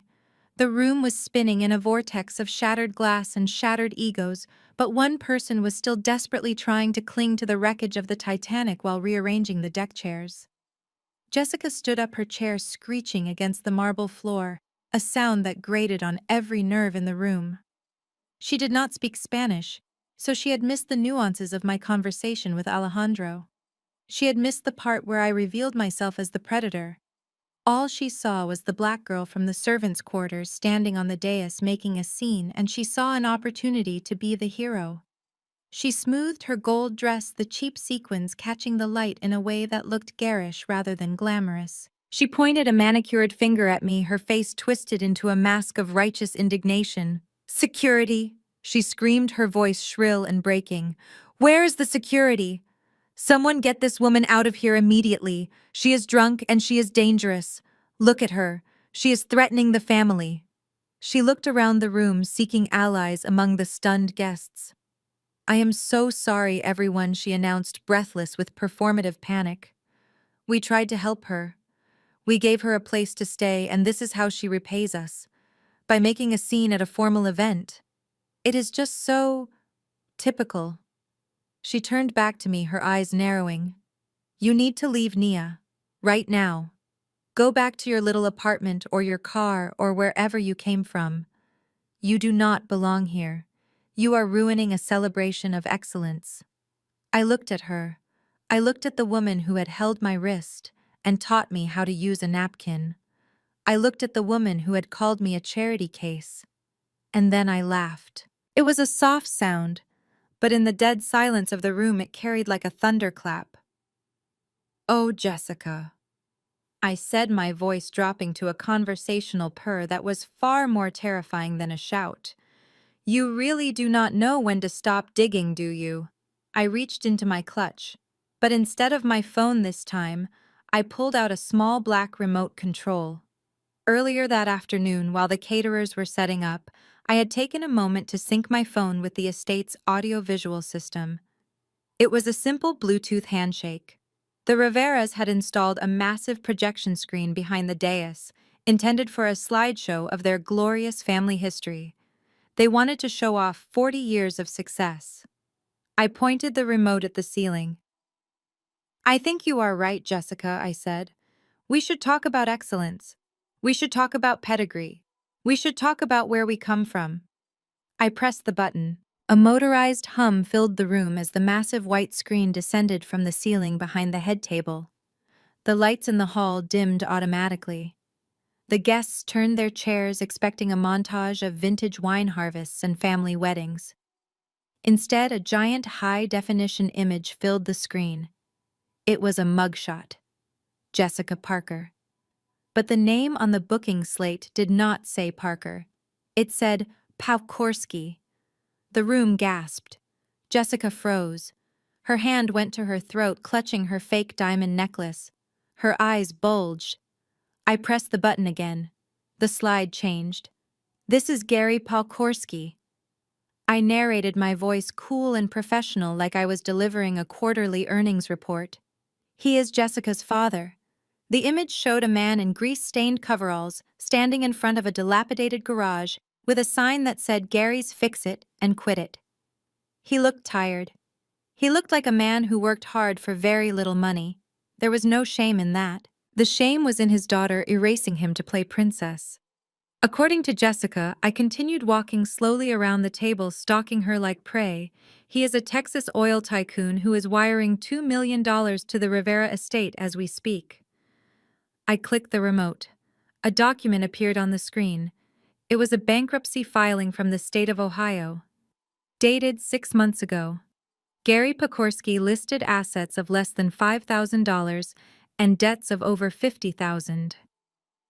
However, I said the reality is slightly different. Mr. Pawkorski is a mechanic in Dayton, Ohio. He has filed for bankruptcy 3 times. He does not own an oil rig. He does not own a ranch. He owns a 1998 Ford Taurus with a transmission problem. Jessica let out a strangled sound. "Stop it!" she shrieked, lunging toward me. "Turn it off! You are lying!" "Those are fake." I sidestepped her easily. She stumbled in her high heels, catching herself on the edge of the table. I clicked the remote again. A new document appeared. This one was a warrant. "And this is Jessica Pawkorski," I said. "Currently wanted in the state of Nevada for writing bad checks and credit card fraud. It seems the lifestyle of a rich heiress is expensive, especially when you are funding it with stolen identities." I turned to the guests who were now standing whispering, pointing at the screen. "You see, ladies and gentlemen, Jessica is not the savior of the Rivera family. She is a fugitive. She is drowning in debt just like the people she married. She saw a desperate family, and she thought she found an easy mark. She thought if she married Eduardo, she could get her name on the deed to this vineyard before anyone checked her credit score." I walked up to Jessica. She was trembling, shaking so hard her jewelry rattled. She looked at me with pure, unadulterated hatred, but beneath the hate was terror. "My dear sister-in-law," I said, my voice dripping with ice. "You called me a charity case. You made fun of my clothes. You tried to teach me how to use a fork." I leaned in close so only she and the family could hear the next part. But in the silence of the room, it carried anyway. "You talked about oil, Jessica. But the only oil you have ever owned is the grease in the deep fryer at the Taco Bell where you were working 6 months ago. I have your employment records too. You were fired for stealing from the register." The insult landed like a physical blow. It stripped away the last layer of her pretense. She wasn't just exposed, she was flayed. Eduardo stood up. His face was purple. He looked at the screen. He looked at his wife. He looked at the lie he had married. "You told me you had a trust fund." He roared, his voice cracking. "You told me your father was sending the wire transfer tomorrow. I bought you that ring on credit because you said you would pay it off." Jessica turned to him, grabbing his lapels. "Baby, listen to me," she pleaded. Her accent slipping, sliding from the affected mid-Atlantic drawl into a flat Ohio twang. "She is lying. She photoshopped these. My daddy is rich. The money is coming, I swear." "Liar." Eduardo screamed, shoving her away. She stumbled back, crashing into a waiter who was holding a tray of untouched desserts. Chocolate mousse splattered across her gold dress, ruining it instantly. "You are nothing," he spat at her. "You are trash. You are worse than her." He pointed at me, but the insult didn't land. I was bulletproof. Camilla stood up. She looked at Jessica with a disgust that was profound. This was the woman she had toasted. This was the woman she had embraced. This was the woman she had chosen over me. "Get out of my sight," Camilla hissed. "You filth! You dare to come into my house and lie to me. You dare to eat my food and drink my wine when you are nothing but a common thief." She raised her hand, and for a second, I thought she was going to strike Jessica. But she didn't. She turned her rage on her son. "Eduardo, you idiot," she screamed. "You married her. You brought this disaster into our home. You said she was an heiress. You said she would save us." "I did not know," Eduardo wailed, looking like a child. "She had the clothes. She knew the brands. Because she stole them." I interjected calmly, clicking the remote one last time. The screen went black. The show was over. But the physical toll was just beginning. Luis Rivera, the patriarch who had sat silently through the entire exchange, suddenly made a noise. It was a wet, gurgling sound. He clutched his chest. His face, which had been gray, turned a terrifying shade of blue. He tried to stand, but his legs gave out. He collapsed heavy and hard onto the table, scattering crystal glasses and silverware. Luis Camilla screamed, forgetting Jessica, forgetting me, forgetting everything but the man who was currently gasping for air on the tablecloth. The room erupted into chaos. Guests were shouting. Someone yelled for a doctor. I stood still. I watched them. I watched the family that had been so arrogant, so untouchable just 10 minutes ago, now reduced to a screaming, panicked mess. Eduardo was frozen, staring at his father. Alejandro was backing away, looking for an exit, his survival instinct overriding any sense of filial duty. Jessica was on the floor, covered in chocolate, sobbing about her dress. I pulled out my phone. I dialed 911. "I need an ambulance," I said calmly, walking toward the exit. 1422 Vineyard Drive. Possible cardiac arrest. Male. 60 years old. I hung up. I looked at the scene one last time. It was a masterpiece of destruction, and I had painted it with the truth. I walked past the dais. I walked past the sobbing Camila. I walked past the gasping Luis. I did not stop to help. I was not a doctor. I was not family. And as they had reminded me so many times, I was just the help. And the help had finished her shift. I walked out of the great hall, leaving the sound of sirens wailing in the distance behind me. The night air was cool and sweet. I took a deep breath, filling my lungs with the scent of jasmine and victory. The vineyard was quiet. The vines stood in silent rows, unaware that their owners were currently imploding. I walked to the edge of the terrace. I looked out over the valley. It was mine, all of it. But I wasn't done yet. I had taken their pride. I had taken their lies. Now, I was going to take their home. I pulled out my phone again. I dialed Jean-Luc. "Execute the eviction notice," I said. "Have the security team meet me at the gate in 10 minutes. I want the locks changed before the ambulance leaves the driveway." "Understood, Madam President," he replied. I hung up. I smoothed my dress. I checked my reflection in the glass of the terrace door. I looked expensive. I looked powerful. I looked like the woman who owned the place, because I was. The ambulance lights were painting the walls of the great hall in strobes of red and white.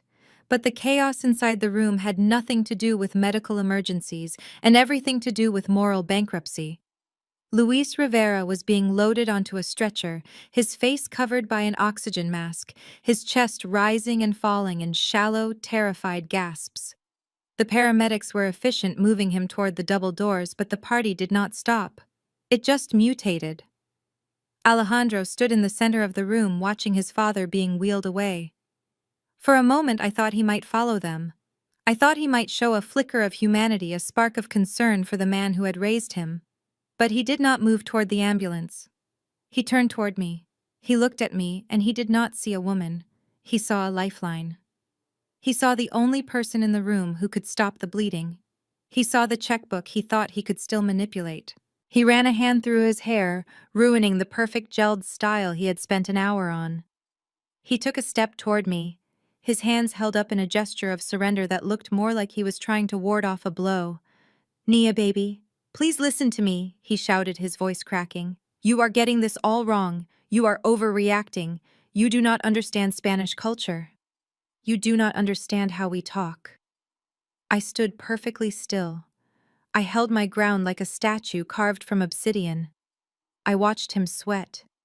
It was a joke, he pleaded, switching to English, so the remaining investors could hear him, so he could try to salvage his reputation along with his bank account.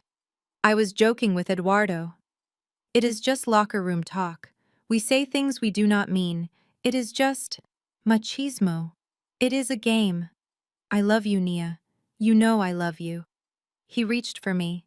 His hand, clammy and trembling, tried to grasp my bare arm. I did not flinch. I did not pull away. I simply looked at his hand until he dropped it, realizing that touching me was like touching a high-voltage wire. "A joke," I repeated, my voice flat. "You think calling me a racial slur is a joke? You think stealing $10,000 from my savings account is a punchline?" "No, no, no," he stammered, his eyes darting around the room looking for an ally, finding none. "I did not steal it. I borrowed it. For the necklace. For Mom. I was going to surprise you too. I was going to propose tonight, Nia. That is why I was so stressed. That is why I said those stupid things. I was just blowing off steam." He reached into his pocket and pulled out a small velvet box. He opened it. Inside was a ring. It was small. The diamond was cloudy. It looked like something he had picked up at a pawn shop an hour ago. "See?" he said, holding it up, his hand shaking so hard the ring rattled in its setting. "I bought this for you. With the money. It was all for you." The room went quiet again. A few of the guests looked at the ring, then at me. For a second I saw doubt in their eyes. Maybe he was telling the truth. Maybe I was the hysterical woman ruining a romantic gesture. Maybe this was all a terrible misunderstanding. Alejandro saw the doubt too. He latched onto it. "Please, Nia," he begged, dropping to one knee. "Marry me. Let me make this right. We can fix this. We can pay off the debts together. We can run the vineyard. You are so smart. You can help me. Just say yes." I looked down at him. He looked pathetic. He looked like a worm trying to negotiate with a bird. I did not look at the ring. I looked at my phone, which was still connected to the room's audio system. "That is a lovely story, Alejandro," I said, my voice soft, almost gentle. "It is very romantic. There is just one problem. I tapped the screen of my phone. I have a different story, and mine has a soundtrack. I pressed play. The speakers, which had just amplified the destruction of Jessica, now crackled to life again. The sound was crystal clear. It was the recording I had made on the terrace 3 hours ago. It was the sound of Alejandro's voice, not the pleading, desperate voice in the room, but the arrogant, laughing voice of a man who thought he had won. The audio filled the cavernous hall, bouncing off the crystal chandeliers and the terrified faces of the guests. Yes, I got it. I told you I would get it. The idiot transferred it 2 minutes ago. She bought the whole story about the necklace. Can you believe it? She thinks she is saving the day. Alejandro froze on his knee. His mouth opened, but no sound came out. He looked like a statue of a man realizing he was already dead. The recording continued merciless. She is so stupid. These black girls. They are so desperate for a little attention from a man with a last name. She looked at me with those big cow eyes and just handed over the cash. A collective gasp went through the room. I saw the bank representative from Wells Fargo physically recoil. I saw the distributor from the wine conglomerate cover her mouth with her hand. This was not a misunderstanding. This was hatred. This was racism. This was the ugly, rotting heart of the Rivera boy exposed for the world to see. I know. Listen, book the suite at the Hilton. The presidential. I will slip away after the toasts. My family will be too drunk to notice, and Nia will be in bed by 10. She is exhausted. I had her scrubbing floors all day. On the recording, Alejandro laughed. It was a cruel sound. Yes, 10,000. It is enough for tonight and for that bracelet you wanted. I will bring cash. I love you, Sophia. See you in 3 hours. The recording ended with a sharp click. The silence that followed was heavy. It was final. It was the sound of a coffin lid slamming shut. I looked down at Alejandro. He was still kneeling, but he was no longer proposing. He was cowering. Sophia, I said, my voice ringing like a bell. Is that the name of the jeweler? Or is that the name of the woman you were planning to meet while I slept in your servant quarters? Alejandro stood up, stumbling back. He dropped the ring box. It clattered across the floor, spinning away under a table. No one moved to pick it up. It was old tape, he lied, his voice a hoarse whisper. That was from years ago. That wasn't about you. I checked the timestamp, I said, holding up my phone. Today, 5:30 p.m., while I was in the library, while you were supposedly overcome with love for me. I turned to the guests. Ladies and gentlemen, I said, this is the man who wants to manage your investments. This is the man who wants to distribute your wine. A man who steals from the woman sleeping in his bed to pay for a hotel room with another woman. A man who uses racial slurs to describe the person paying his bills. I looked at the bankers. I wonder, I mused. If he lies this easily to the woman he claims to love, how much is he lying to you about the yield of the harvest? How much is he lying about the inventory? The bank representative stood up. He smoothed his suit jacket. He looked at Alejandro with a mixture of disgust and professional detachment. We are pulling the line of credit, he announced, his voice cutting through the tension. Effective immediately. We will be auditing the books tomorrow morning. Do not touch a single piece of paper, Mr. Rivera. The distributor stood up next. We are voiding the contract, she said. Morality clause. Subsection 4. We do not do business with racists or fraudsters. Goodbye. One by one they stood. The power players of Napa Valley, the people the Riveras had spent 40 years trying to impress, turned their backs. They did not look at Camila. They did not look at Alejandro. They walked toward the door, their heels clicking on the marble, leaving the family alone in the wreckage of their own making. Camila was still sitting at the head table. She was watching her world dissolve. She watched the bankers leave. She watched the investors leave. She watched her son kneeling on the floor, exposed as a liar and a cheat. She looked at me, and in her eyes I saw the last, desperate gambit of a narcissist who has lost control. She stood up. She swayed. She put a hand to her forehead in a gesture that was so theatrical it belonged in a bad soap opera. "My heart," she wailed. "Oh, my heart, the stress. You are killing me. You are killing us all." She collapsed. It was a slow, controlled fall. She grabbed the tablecloth as she went down, pulling a silver candelabra with her. It crashed to the floor, sending wax and crystal flying. She landed on the rug, arranging her limbs in a pose of tragic suffering. She closed her eyes and let out a soft moan. Mama Alejandro screamed, scrambling toward her. "Mama, wake up!" Eduardo rushed to her side, fanning her face with a napkin. "She is having a heart attack!" Jessica shrieked, trying to deflect attention from her own exposure. "Call the ambulance back! Call them back!" I stood there. I did not move. I did not reach for my phone. I watched Camilla peeking through her eyelashes, checking to see if anyone was rushing to save her. She was waiting for the sympathy. She was waiting for the guest to turn back, to rush to her aid, to blame the cruel girl who had caused this. But the guests did not turn back. They kept walking. They had seen the show. They knew a performance when they saw one. I walked over to where Camilla lay on the floor. I stood over her. "Camilla," I said, my voice bored. "You can get up now. The ambulance already left with your husband, and they are not coming back for a bad actress." She groaned louder, fluttering her eyelids. I leaned down close to her ear. "Also," I whispered, "the floor you are lying on, it is mine, and you are wrinkling the rug." Camilla's eyes snapped open, the mask fell away. She glared at me with pure, unadulterated venom. She sat up, pushing Alejandro away. "You are a demon," she hissed. "You are the devil sent to destroy us." "No, Camila," I said, straightening up and looking down at her. "I am just the consequences of your actions, and gravity works fast on hypocrites." I turned away from them. I turned away from the sobbing mother, the cheating son, the thief daughter-in-law, and the coward brother. I walked toward the door where the last of the guests were filing out.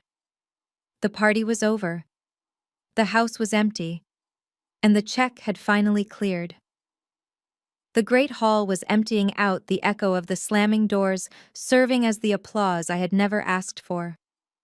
The last of the investors had fled, their luxury sedans peeling out of the driveway as if the estate itself were contagious. Inside, the silence was heavy, broken only by the ragged breathing of the Rivera family huddled together on the dais, like survivors on a life raft that was rapidly taking on water. Luis Rivera, who only moments ago had been clutching his chest in a theatrical display of cardiac distress, suddenly found the strength to stand.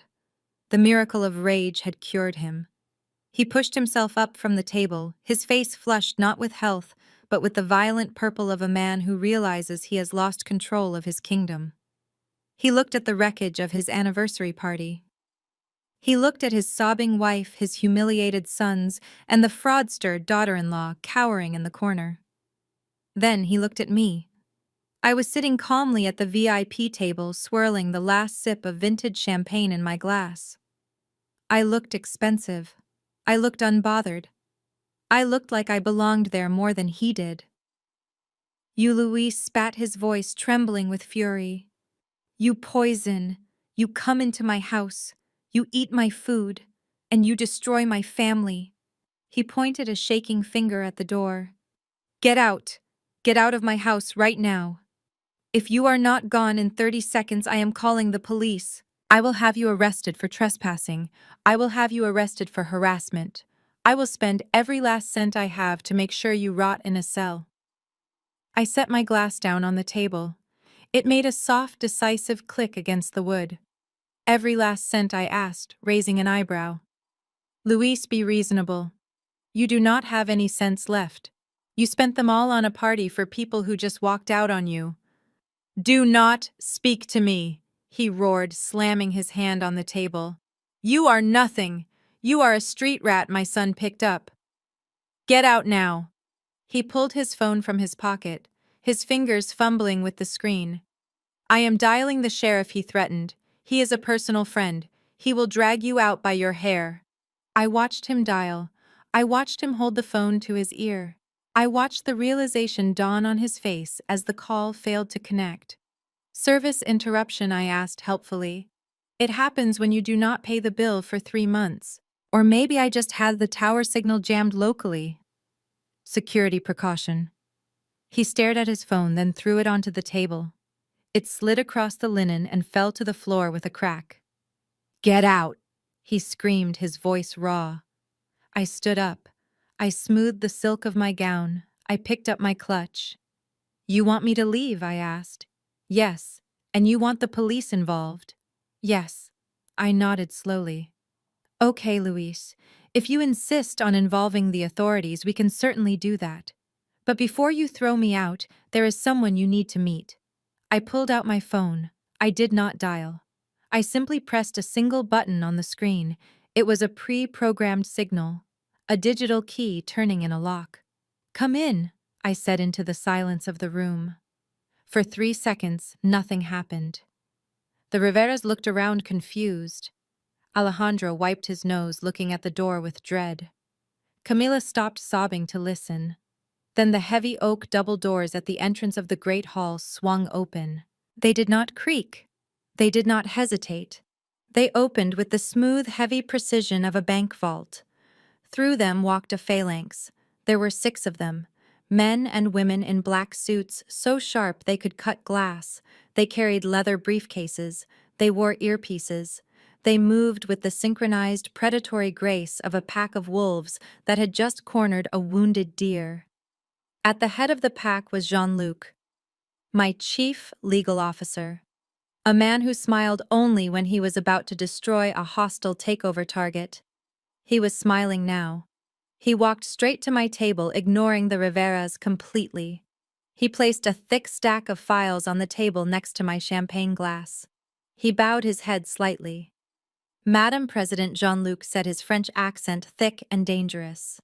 The filings are complete. The county clerk recorded the deed transfer at 4:59 p.m. The assets are secured.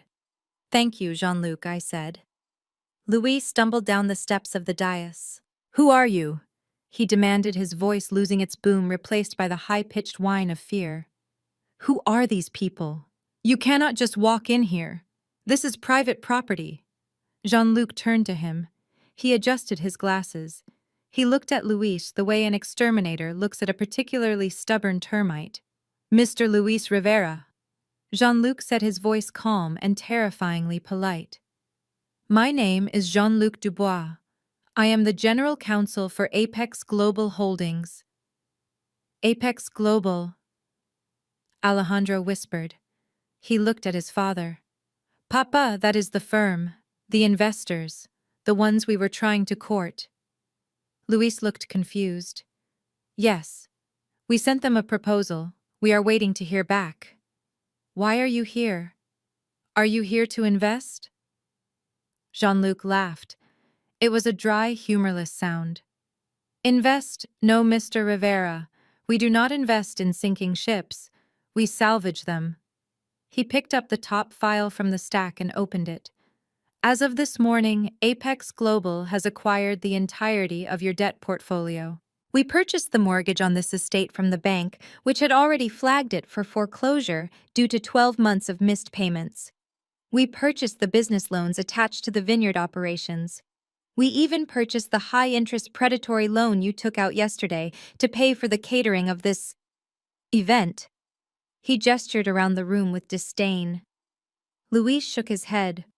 That is impossible. The bank would have told me. The bank has been trying to tell you for months, Jean-Luc corrected. You stopped answering their calls. You stopped opening their letters. You defaulted, Mr. Rivera. And when you default, your debt goes to the highest bidder. He handed the file to Luis. Luis took it. His hands were shaking so hard the papers rattled. And the highest bidder, Jean-Luc continued, was Madame Nia. Luis looked up from the papers. He looked at me. His eyes were wide, uncomprehending. You, he whispered. You work in HR. You drive a Honda. I laughed. I walked around the table and stood next to Jean-Luc. I drive a Honda because it is reliable, Luis. And I told you I work in acquisitions. I just didn't tell you I acquire companies. I acquire debt. And occasionally, when the mood strikes me, I acquire the homes of people who treat me like garbage. I am the founder and majority shareholder of Apex Global, I said, my voice ringing with authority. I am the mystery investor you have been desperate to meet. I am the woman you called a charity case, and I am the woman who just bought your life for pennies on the dollar. Camila let out a shriek. No, this is a lie. Alejandro, tell them it is a lie. She is poor. She is nobody. Alejandro was staring at me. He looked like he was trying to solve a math equation in a language he didn't speak. You have billions? He asked, his voice cracking. Assets under management, yes, I clarified. Personal net worth. Enough to buy this estate 10 times over and turn it into a parking lot if I wanted to. Why? He whispered. Why did you pretend? Because I wanted to know who you were, I said. I wanted to know if you loved me, or if you just loved the idea of someone you could control. And you gave me my answer, Alejandro. You gave it to me in Spanish, loud and clear. I turned back to Luis.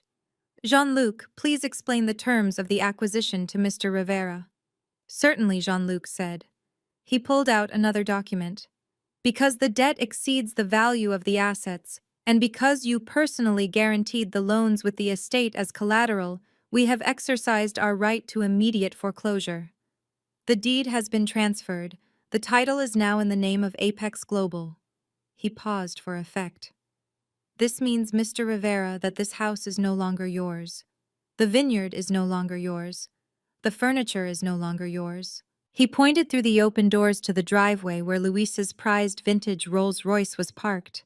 And that car, the one you used as collateral for the bridge loan in January, that is ours too. The tow truck is already at the gate.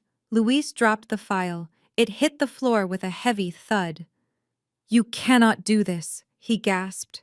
We have rights, squatters' rights. We have lived here for 40 years. You are not squatters, Jean-Luc said coldly. You are trespassers. And as the new owner, Madame Nia has the right to remove you immediately. I stepped forward. I closed the distance between myself and Luis. You told me to get out, I said softly. You threatened to call the police. You wanted to throw me onto the street in the middle of the night. I looked at his face stripped of all its pride and bluster. So I am returning the favor. I pulled out my phone. Security, I said into the receiver. Clear the building. The 6 agents who had entered with Jean-Luc stepped forward. They didn't draw weapons. They didn't need to. Their presence alone was enough to suck the air out of the room. Camila scrambled up from the floor. Wait. Wait. My jewelry. My clothes. You cannot take my things. Jean-Luc consulted a list. Personal effects such as clothing and toiletries may be removed, he said. However, any items of value, jewelry, art, electronics are considered assets of the estate and remain here to satisfy the outstanding debt.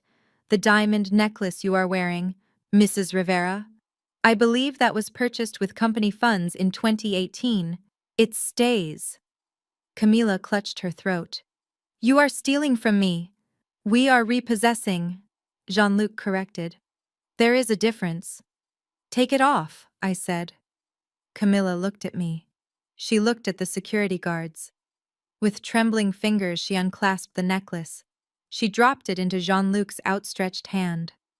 The room was silent except for the sound of weeping. Jessica was crying. Camila was crying. Alejandro was crying. Eduardo was the only one who moved. He lunged toward the table, grabbing a bottle of champagne. If I cannot have it, no one can, he screamed, raising the bottle to smash it. One of the security guards moved faster than I could blink. He caught Eduardo's wrist in midair. He twisted it. Eduardo dropped the bottle. The guard shoved him backward, and he fell onto the dais, landing at Jessica's feet. That is company property, the guard said, his voice flat. I looked at them. The Rivera dynasty. Broken, bankrupt, homeless. You have 30 minutes, I said. Pack your bags. Take only what you need. If I see anyone trying to smuggle a silver spoon or a watch, I will press charges for theft. And trust me, I have very good lawyers. I turned to Jean-Luc. Supervise them. I want them off the property by midnight. Yes, Madame President. I turned and walked toward the door. I didn't look back. I didn't need to. I could hear the sound of zippers. I could hear the sound of sobbing. I could hear the sound of a legacy ending. I walked out onto the terrace. The air was cool. The stars were bright. Below me, the vineyard stretched out dark and silent.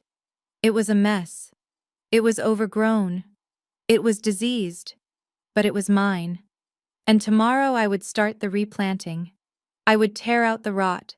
I would burn the dead wood. And I would grow something new. Something that didn't taste like bitterness and lies. I took a sip of my champagne. It tasted like justice. The silence that followed my declaration was shattered by the heavy tread of boots on hardwood floors. My private security team moved with the efficiency of a machine that had been calibrated for exactly this moment. They did not shout. They did not shove. They simply occupied the space, their physical presence sucking the oxygen out of the room and leaving the Riveras gasping for air. These were not the sleepy elderly gate guards the family had employed for decades. These were former military contractors on the Apex global payroll, men and women who had secured assets in war zones. Evicting a bankrupt family from a vineyard was light work for them. I stood at the base of the grand staircase, my hand resting casually on the newel post. I watched as Jean-Luc coordinated the operation. He checked his watch, a movement that was sharp and precise. 30 minutes, I announced, my voice cutting through the sound of weeping. You have exactly 30 minutes to vacate the premises. You may take clothing, toiletries, and essential personal documents. That is all. Everything else, furniture, art, electronics, jewelry, vehicles, and the wine in the cellar is now the property of Apex Global to satisfy the outstanding liens against the estate. Camilla looked at me with wild, red-rimmed eyes. She was still sitting on the floor where she had collapsed, her expensive dress ruined. You cannot do this, she wailed. My furs, my silver, the paintings my grandmother left me. Those paintings were appraised and used as collateral for a business loan. In 2019, Jean-Luc corrected her, not even looking up from his clipboard. A loan you defaulted on 6 months ago. They are not your paintings, Mrs. Rivera. They are the bank's paintings. And now they are ours. He snapped his fingers. 2 security guards stepped forward. Escort them to their rooms, Jean-Luc ordered. Supervise the packing. 1 suitcase per person. If you suspect them of concealing assets, search the bags. The humiliation was absolute. The Riveras were marched up their own staircase like prisoners. I watched them go. Alejandro looked back at me, once his eyes pleading, but I just checked the time on my phone. The clock was ticking. I did not follow them up. I did not need to see them frantically stuffing designer clothes into bags. I stayed in the foyer waiting. The front door stood open, letting in the cool night air. Outside, the wind was picking up, rattling the leaves of the oak trees that lined the driveway. A storm was coming. It felt appropriate. 20 minutes later, they began to trickle back down. Eduardo was first, dragging a Louis Vuitton duffel bag that looked ready to burst. A security guard walked behind him carrying a small box. He tried to take the PlayStation and a box of Cuban cigars, the guard reported, handing the box to Jean-Luc. Jean-Luc opened it, inspected the contents, and set it on a side table marked Asset Recovery.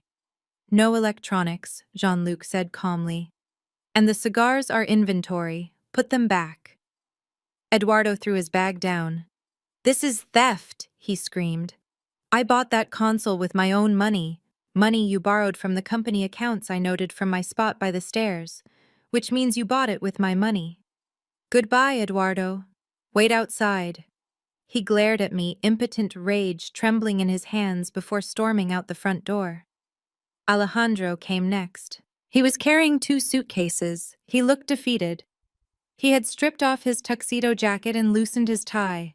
He looked like a man who had just finished a 12-hour shift at a job he hated. He stopped in front of me. Nia, he started, his voice cracking. Where am I supposed to go? I have no cash. My cards are frozen. You took everything. I did not take anything, Alejandros, I said. I just stopped giving. There is a difference. As for where you go, I believe the Hilton has a lovely lobby. You can sit there and wait for Sophia. Maybe she will pay for your room. He flinched. He opened his mouth to argue, to beg to try one last desperate manipulation, but the security guard behind him stepped forward. Outside, sir, the guard said. Alejandro lowered his head and walked out into the night. Then came the lights. Blue and red strobe lights flashed through the open front door, bouncing off the crystal chandelier and painting the foyer in the colors of emergency. A siren wailed short and sharp, cutting off as a vehicle pulled up right to the front steps. Camilla and Jessica were just coming down the stairs. Camilla was leaning on Jessica, sobbing dramatically into a handkerchief. Jessica was struggling with 3 oversized bags, her face a mask of panic. The police! Camilla gasped, clutching the banister. Thank God Luis called them. They are here to stop this. They are here to arrest this woman. She pointed a shaking finger at me, a spark of hope igniting in her eyes. She thought the cavalry had arrived. She thought her status, her name, and her husband's connections still meant something in this valley. I watched the police officers step out of the cruiser. There were 2 of them. They were not the local sheriff deputies that Luis played golf with. They wore the uniforms of the state police, and they were not looking at me. They walked briskly up the steps, their hands resting near their belts. They stepped into the foyer, ignoring Camilla completely. They looked at the group gathered at the bottom of the stairs. Is there a Jessica Parker here? The lead officer asked, his voice booming in the high-ceilinged space. Jessica froze. The bags slipped from her hands and hit the floor with a heavy thud. She tried to shrink behind Camilla, tried to make herself small, but there was nowhere to hide. I am Jessica Rivera, she squeaked. Ma'am, we have a warrant for your arrest issued by the state of Nevada, the officer said, stepping forward. Counts of identity theft, credit card fraud, and grand larceny. We also have a federal detainer regarding wire fraud charges pending in Ohio. He pulled a pair of handcuffs from his belt. Jessica Pokorsky, you are under arrest, Camilla screamed. She scrambled away from Jessica as if her daughter-in-law had suddenly caught fire. What? Camilla shrieked. Fraud arrest. Jessica began to back away, her hands raised. No, there is a mistake. My daddy is fixing this. The money is coming. Nia did this. She hacked my records. The officer did not care about her excuses. He grabbed her wrist, spun her around, and clicked the cuffs into place. The sound was mechanical and final.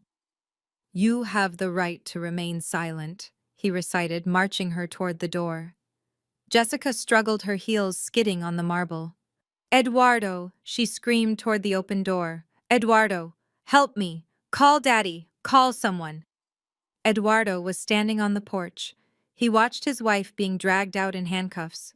He did not move. He did not speak. He just watched, a look of dull shock on his face as she was shoved into the back of the police cruiser. Camilla stood alone on the stairs. She looked at the open door where her daughter-in-law had just vanished. She looked at the pile of luggage that Jean-Luc was currently searching for contraband silver. She looked at me.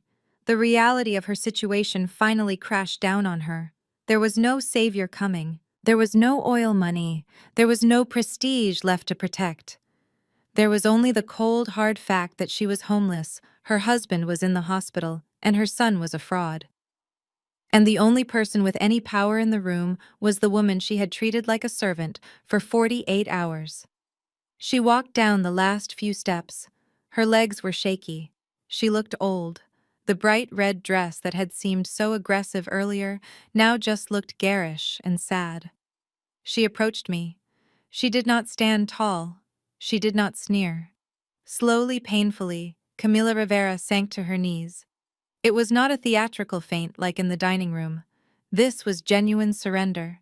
She knelt on the marble floor, her expensive dress pooling around her hands clasped together as if in prayer. She looked up at me, tears streaming down her face, ruining her makeup, turning her into a grotesque mask of sorrow. Nia, she choked out. She spoke in English. It was the first time she had addressed me directly in English without an insult attached. Nia, please, I am begging you, look at us. We have nothing. Luis is sick. Jessica is a criminal. We have nowhere to go. She reached out, trying to touch the hem of my dress. I took a step back. Nia, daughter. She wept, using the word she had withheld from me, the word she had mocked. I am sorry. I was wrong. I was stressed. The debt. It made me crazy. But we are family. Alejandro loves you. We can be a family. You can help us. You have so much. Please, do not throw us out into the street. Be the bigger person. Be my daughter. The lobby was silent. The security guards watched impassively. Jean-Luc paused his inventory. Everyone waited for my answer. I looked down at her. I saw the fear. I saw the desperation. But I also saw the woman who had forced me to scrub her floors. I saw the woman who had laughed when her son called me a racial slur. I saw the woman who had served me contaminated food and threatened to leave me at a bus station. She wanted mercy. She wanted me to validate her sudden convenient realization of our family bond. She wanted to use my blackness, my capacity for forgiveness, the stereotype of the strong, enduring black woman who carries the world's burdens against me. She wanted me to save her because she thought that is what I was built for. I took a deep breath. I looked her in the eye, and I answered her. But I did not speak English. I did not give her the comfort of her own language. I spoke Spanish, the language she had used to hurt me, the language she had used to exclude me. Señora Camila. I said, my voice soft but echoing with the weight of a judge's gavel. You said earlier that I had the mind of a child. You said I did not belong at the main table. You said I was a charity case. I leaned down, bringing my face level with hers so she could see the absolute lack of pity in my eyes. You are right about one thing, Camila, I continued in flawless, biting Spanish. I do not belong at your table, because your table is rotten, and you are right about the family. We are not family. Family does not feed you cockroaches. Family does not steal from you. She sobbed louder, trying to interrupt, but I talked over her. You say you are sorry. You say we are family now because you need my money. But yesterday I was just a morena to you. Yesterday I was dirt. I stood up straight, towering over her kneeling form. You said I wasn't good enough for your son, I said, delivering the final blow. And you were right. I am not good enough for him. I am too good for him. I am too good for all of you. I do not deserve this, I said, gesturing to the pathetic tableau of her ruin. I do not deserve to carry your baggage, and I certainly do not deserve to tolerate trash in my house. I turned to the head of my security detail. Remove her, I said in English. Camilla screamed as the guards lifted her by her arms. No, Nia, please! They dragged her toward the door. Her heels scraped against the floor, leaving black scuff marks on the white marble. You are the trash I called after her in Spanish, and today is garbage day. They threw her out. They literally threw her out. I watched as they deposited her on the front steps next to her luggage. The heavy oak doors slammed shut, cutting off her wails. The silence rushed back into the foyer. It was clean. It was pure. Jean-Luc stepped forward.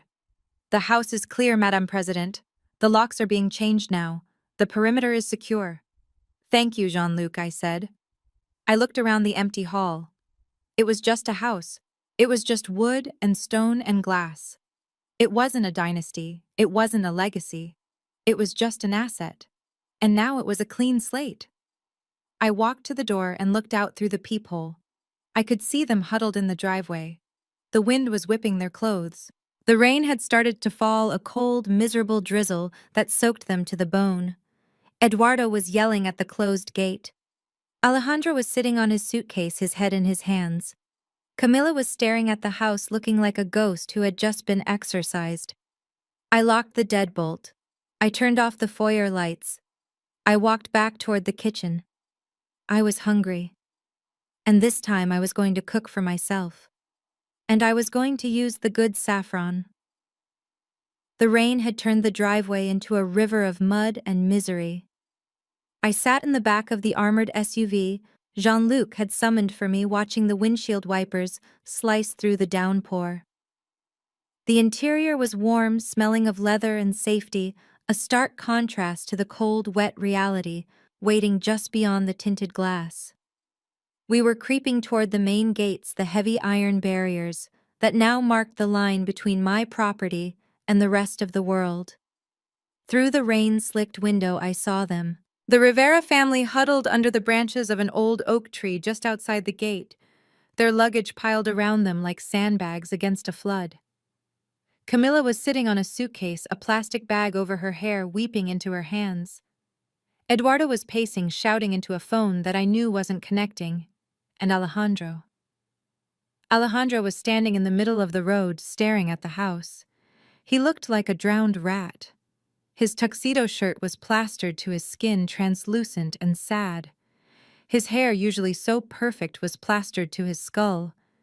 He was shivering not just from the cold, but from the shock of a reality that had hit him like a freight train. As my car approached, the headlights swept over him. He blinked, shielding his eyes. Then recognition dawned. He saw me, or rather he saw the car leaving the estate, and he knew it was me. He didn't move out of the way. He lunged. He ran toward the moving vehicle, his arms waving frantically. My driver, a former Special Forces operator named Marcus, didn't even flinch. He just tapped the brakes, bringing the heavy SUV to a smooth, intimidating halt, inches from Alejandro's knees. "Please," Alejandro screamed, his voice muffled by the glass and the rain. "Nia, please, stop!" He slammed his hands against the hood of the car. He scrambled around to the side, grabbing the door handle, yanking on it futilely. It was locked, of course. It was always locked. He pressed his face against my window. His breath fogged the glass. His eyes were wide, bloodshot, and terrified. He looked like a man who was drowning, and I was the only piece of driftwood in the ocean. "Nia," he begged, pounding on the glass with his fist. "Open the window. Just talk to me. Please, I love you. I swear I love you." I looked at him. I looked at the man who had mocked me, the man who had used me, the man who had planned to cheat on me tonight. I pressed the button on the armrest. The window slid down with a quiet electric hum. The sound of the rain rushed in, loud and violent. A spray of cold water hit my face, but I didn't blink. Alejandro thrust his hands through the opening, trying to grab me, trying to touch me. "Nia." Thank God, he gasped, water dripping from his nose. "Baby, listen. This is a mistake. A horrible mistake. I don't know what came over me in there. I was scared. The debt, the pressure, it made me crazy. But I love you. You have to believe me." He was crying now, real tears mixing with the rain. "I didn't mean those things I said to my mother," he sobbed.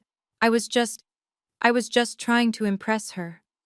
You know how she is. She is impossible. I had to say what she wanted to hear, but in my heart, Nia, it has always been you. Since the moment you walked into the coffee shop. Since the moment I saw you." He was rewriting history again. We didn't meet in a coffee shop. We met at a networking event where he had spilled a drink on me, and I had apologized. He didn't even know how we met. "You are the love of my life," he shouted over the thunder. "We can fix this. You have the money now. You have the power. Imagine what we could do together. We could run this place. King and queen. I will be better. I will be the man you deserve. Just open the door. Let me in." "It is cold, Nia. I am scared." I watched him. I watched the desperation contort his handsome face into something ugly and pathetic. He was performing. Even now in the rain with his life in ruins, he was trying to run a game. He thought if he said the right words, if he cried hard enough, if he promised me the world, I would revert to the quiet, grateful girl he thought he knew. He thought he could charm his way out of an eviction. I reached into my purse. Alejandro's eyes followed my hand. Hope flared in them. He thought I was reaching for the door lock. He thought I was reaching for a checkbook. I pulled out a $1 bill. It was crisp. It was green. It was worth less than the air in his tires used to be. I held it out to him. He stopped crying. He stared at the money, confused. "What is this?" he whispered. I leaned forward slightly, keeping my voice low, so he had to lean in to hear me over the storm. "This is a tip, Alejandro," I said. A tip, he repeated, the rain running into his open mouth. "Yes," I said, "for the performance." It was terrible. Honestly, the worst acting I have ever seen. You overplayed the "I love you" part. It lacked nuance. And the tears a bit much. I shoved the bill into his shirt pocket. It stuck out limp and wet against his soaked chest. "But I admire the effort," I continued. "You really committed to the bit. Even when the stage was collapsing." "Nia, no," he choked out, reaching for me again. "Don't do this. I have nowhere to go. My cards are frozen. My friends won't answer. I have nothing." "That is not entirely true," I said. "You have a reservation." He blinked. "What?" "The Hilton," I reminded him. "The presidential suite. You booked it for tonight, remember? With my money. Or the money you thought was mine." He looked down, shame coloring his cheeks. I can't go there. I can't pay for it." "Oh, you don't have to worry about the bill," I said, a small, cruel smile playing on my lips. "The reservation was flagged, but that is not the problem. The problem is Sophia." "Sophia?" he asked, the name coming out as a terrified squeak. "Yes, Sophia," I said. "My security team. They are very thorough." When I flagged the transfer as fraudulent, I also took the liberty of notifying the local authorities about some suspicious activity at the hotel, specifically in the room booked under the name Alejandro Rivera. His eyes widened until I thought they might pop out of his head. "Suspicious activity," he whispered. I nodded.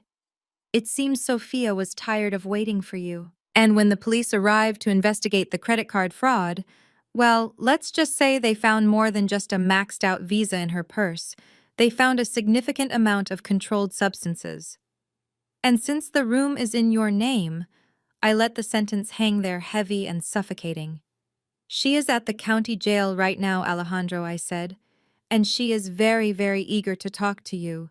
She keeps telling them that the drugs belong to her boyfriend, the boyfriend who booked the room, the boyfriend who promised to bring cash."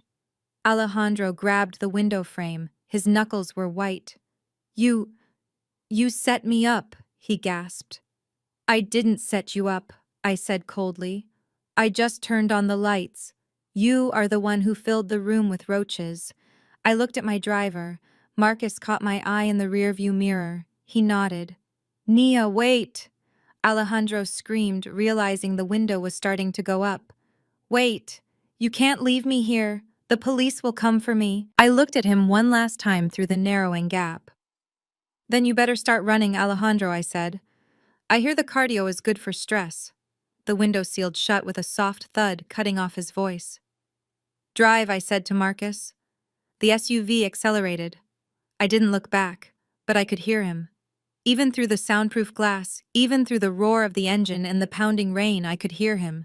He was screaming my name. He was screaming for his mother. He was screaming at the sky. We rolled past the gate. The security guards saluted as we passed. We turned onto the main road, leaving the Rivera estate behind in the darkness. I settled back into the leather seat. I took a deep breath. The air in the car was filtered and clean. It didn't smell of desperation anymore. I picked up my phone. I had one more call to make, one more loose end to tie up. I dialed the number for the county sheriff's non-emergency line. "Yes," I said when the dispatcher answered. "I would like to report a trespasser at 1422 Vineyard Drive." "Yes, a man. He seems agitated, possibly dangerous. He is screaming at the gate." "Thank you." I hung up. I closed my eyes. I pictured Alejandro running in the rain, his tuxedo ruined, his pockets empty except for a $1 bill, sirens wailing in the distance, coming not to save him, but to collect him. It was harsh, it was brutal, It was exactly what he would have done to me if our positions were reversed. He had wanted to leave me with nothing. He had wanted to break me. Instead, he had forged me. The car sped up, carrying me away from the wreckage of my past and toward the empire I was building. The rain battered the roof, washing the world clean, preparing the soil for whatever I decided to plant next. And for the first time in 6 months, I didn't feel like a victim. I felt like the storm. The morning sun hit the limestone facade of the estate differently now. It did not glare, it did not oppress. It illuminated. 1 month ago, this building had been a mausoleum of debt and deception, a fortress built to keep people like me out. Now the heavy iron gates stood open. The security guards were still there, but they were not guarding a hoard of stolen wealth. They were guarding the future. I stood in what used to be Luis Rivera's private study. The dark, heavy drapes that smelled of cigars and stagnation were gone. I had ripped them down myself. The windows were open, letting in the breeze from the valley. The massive mahogany desk where Luis had signed fraudulent loan documents had been replaced by a sleek glass table covered in blueprints and grant applications. Jean-Luc stood in the doorway holding a tablet. He looked different too. Less like a shark, more like a satisfied gardener who had just finished weeding a particularly overgrown patch of dirt. "The quarterly projections are in, Madam President," he said. "The rebranding is complete. The market response to the acquisition has been overwhelmingly positive. They like the new direction." I walked over to the window. Below me, the courtyard was buzzing with activity. It was not a party for the idle rich. It was a workshop. 20 women sat at tables arranged in the sun. They were black. They were Latina. They were Asian. They were women who had been told they were too loud, too ambitious, or too poor to succeed. They were the first cohort of the Apex Incubator. I was giving them seed capital. I was giving them mentorship. And I was giving them the one thing the Riveras had never given anyone: a chance. Beyond them in the gardens, a group of children were learning about soil chemistry. They were kids from the inner-city schools in Oakland, kids who had never seen a vineyard before. They were getting their hands dirty, not as servants, but as scientists. "It looks good, Jean-Luc," I said. "It looks alive." He swiped a finger across his tablet. "I also have the update you requested on the previous tenants." I turned from the window. I did not need to hear this. I had won. But a small part of me, the part that had scrubbed those floors while they laughed, wanted to know that justice was sticking. "Tell me," I said. Jean-Luc kept his voice neutral, professional. "Luis and Camila Rivera have relocated to a one-bedroom apartment in Vallejo. It is a walk-up. 4th floor. No elevator. Luis has taken a job with a landscaping crew. He mows lawns for the estates he used to visit for dinner." I nodded. Poetic. "And Camila?" "She is working housekeeping at a Motel 6 off the interstate," Jean-Luc said. "Apparently she was fired from her first job at a department store for trying to correct a customer's pronunciation. The motel manager says she complains a lot, but she needs the money. They have no savings. The seizure of assets was total." "And the boys?" "Eduardo is working the night shift at an Amazon fulfillment center," Jean-Luc said. "He packs boxes. He tried to sell his story to a tabloid, but they passed. Without Jessica, the scandal wasn't juicy enough. Speaking of Jessica, she is still awaiting trial in Nevada. Her bail was denied." I looked at the clean surface of my desk. I thought about the way Jessica had grabbed my wrist. I thought about the way Camilla had looked at me. "And Alejandro?" I asked. Jean-Luc paused. He hesitated for the first time. "He is here, madame. Or rather, he is near here." "What do you mean?" "He got a job as a busboy at the diner down the road, the one where the truck drivers eat. He works the lunch rush. He has been seen standing by the road watching the cars go in and out of the estate. He tells people he used to be the prince of this castle." "And what do they say?" "They tell him to refill their coffee," Jean-Luc said. I let out a breath I didn't know I was holding. They were gone. They were not dead. They were not in physical pain. But they were living the reality they had tried to force on me, They were invisible. They were serving others. They were struggling.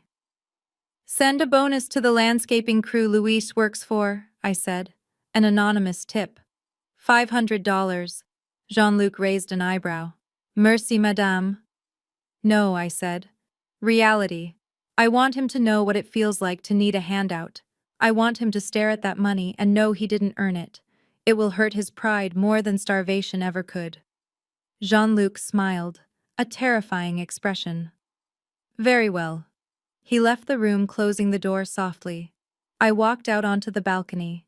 This was the same balcony where Alejandro had planned to smoke cigars with his father and laugh about how they had swindled me. Now it was the headquarters of a revolution. I looked down at the vineyard. The dead vines had been torn out. The soil had been tilled. We were planting a new varietal, something resilient, something that could survive the drought and the heat. On the table next to me sat a bottle of wine. It was the first bottle from the new label. The label was simple black and gold. No family crest, no pretentious coat of arms. It just had one word: verdad, truth. I poured a glass. The liquid was dark, rich, ruby red. I swirled it. It smelled of earth and blackberries and hard work. I pulled out my phone. I dialed a number I knew by heart. It rang twice. Hola, mi nieta, a voice cracked on the other end. It was frail but sharp as a tack. My grandmother. The woman who had taught me Spanish before I could walk. The woman who had been a diplomat in 3 countries and raised me when my parents died. Hola, abuela, I said, speaking the language of my heart. The language the Riveras thought was theirs alone. How is the new house, she asked. It is big, abuela, I said. It is very big. But I am filling it. I have 20 women here today. They are brilliant. They are going to change the world. And the ghosts, she asked. The people who lived there before. Are they gone? They are gone, I said, taking a sip of the wine. It tasted perfect. They are just shadows now. Good, she said. Never let ghosts rent space in your head, Nia. You charge too much for rent. I laughed. It felt good. It felt real. I have a question, abuela, I said. Ask. You always told me that silence is a weapon. You told me to listen more than I speak. Yes. But you never told me what to do after the silence ends. My grandmother chuckled. A dry, rasping sound. Oh, Nia, she said. After the silence ends, you do not have to do anything. The silence does the work for you. It amplifies the truth. When you finally speak, it sounds like thunder, because the world has been waiting for the storm. I looked out over the valley. The sun was setting, painting the sky in shades of purple and fire. I saw the cars of my new colleagues leaving the gate. I saw the lights of the incubator turning on downstairs. I saw a future that belonged to me, not because I had inherited it, but because I had seized it. You were right, abuela, I said. It sounded like thunder. I hung up the phone. I finished the wine. I stood at the railing, looking down at the road. Far in the distance, I could see the diner Jean-Luc had mentioned.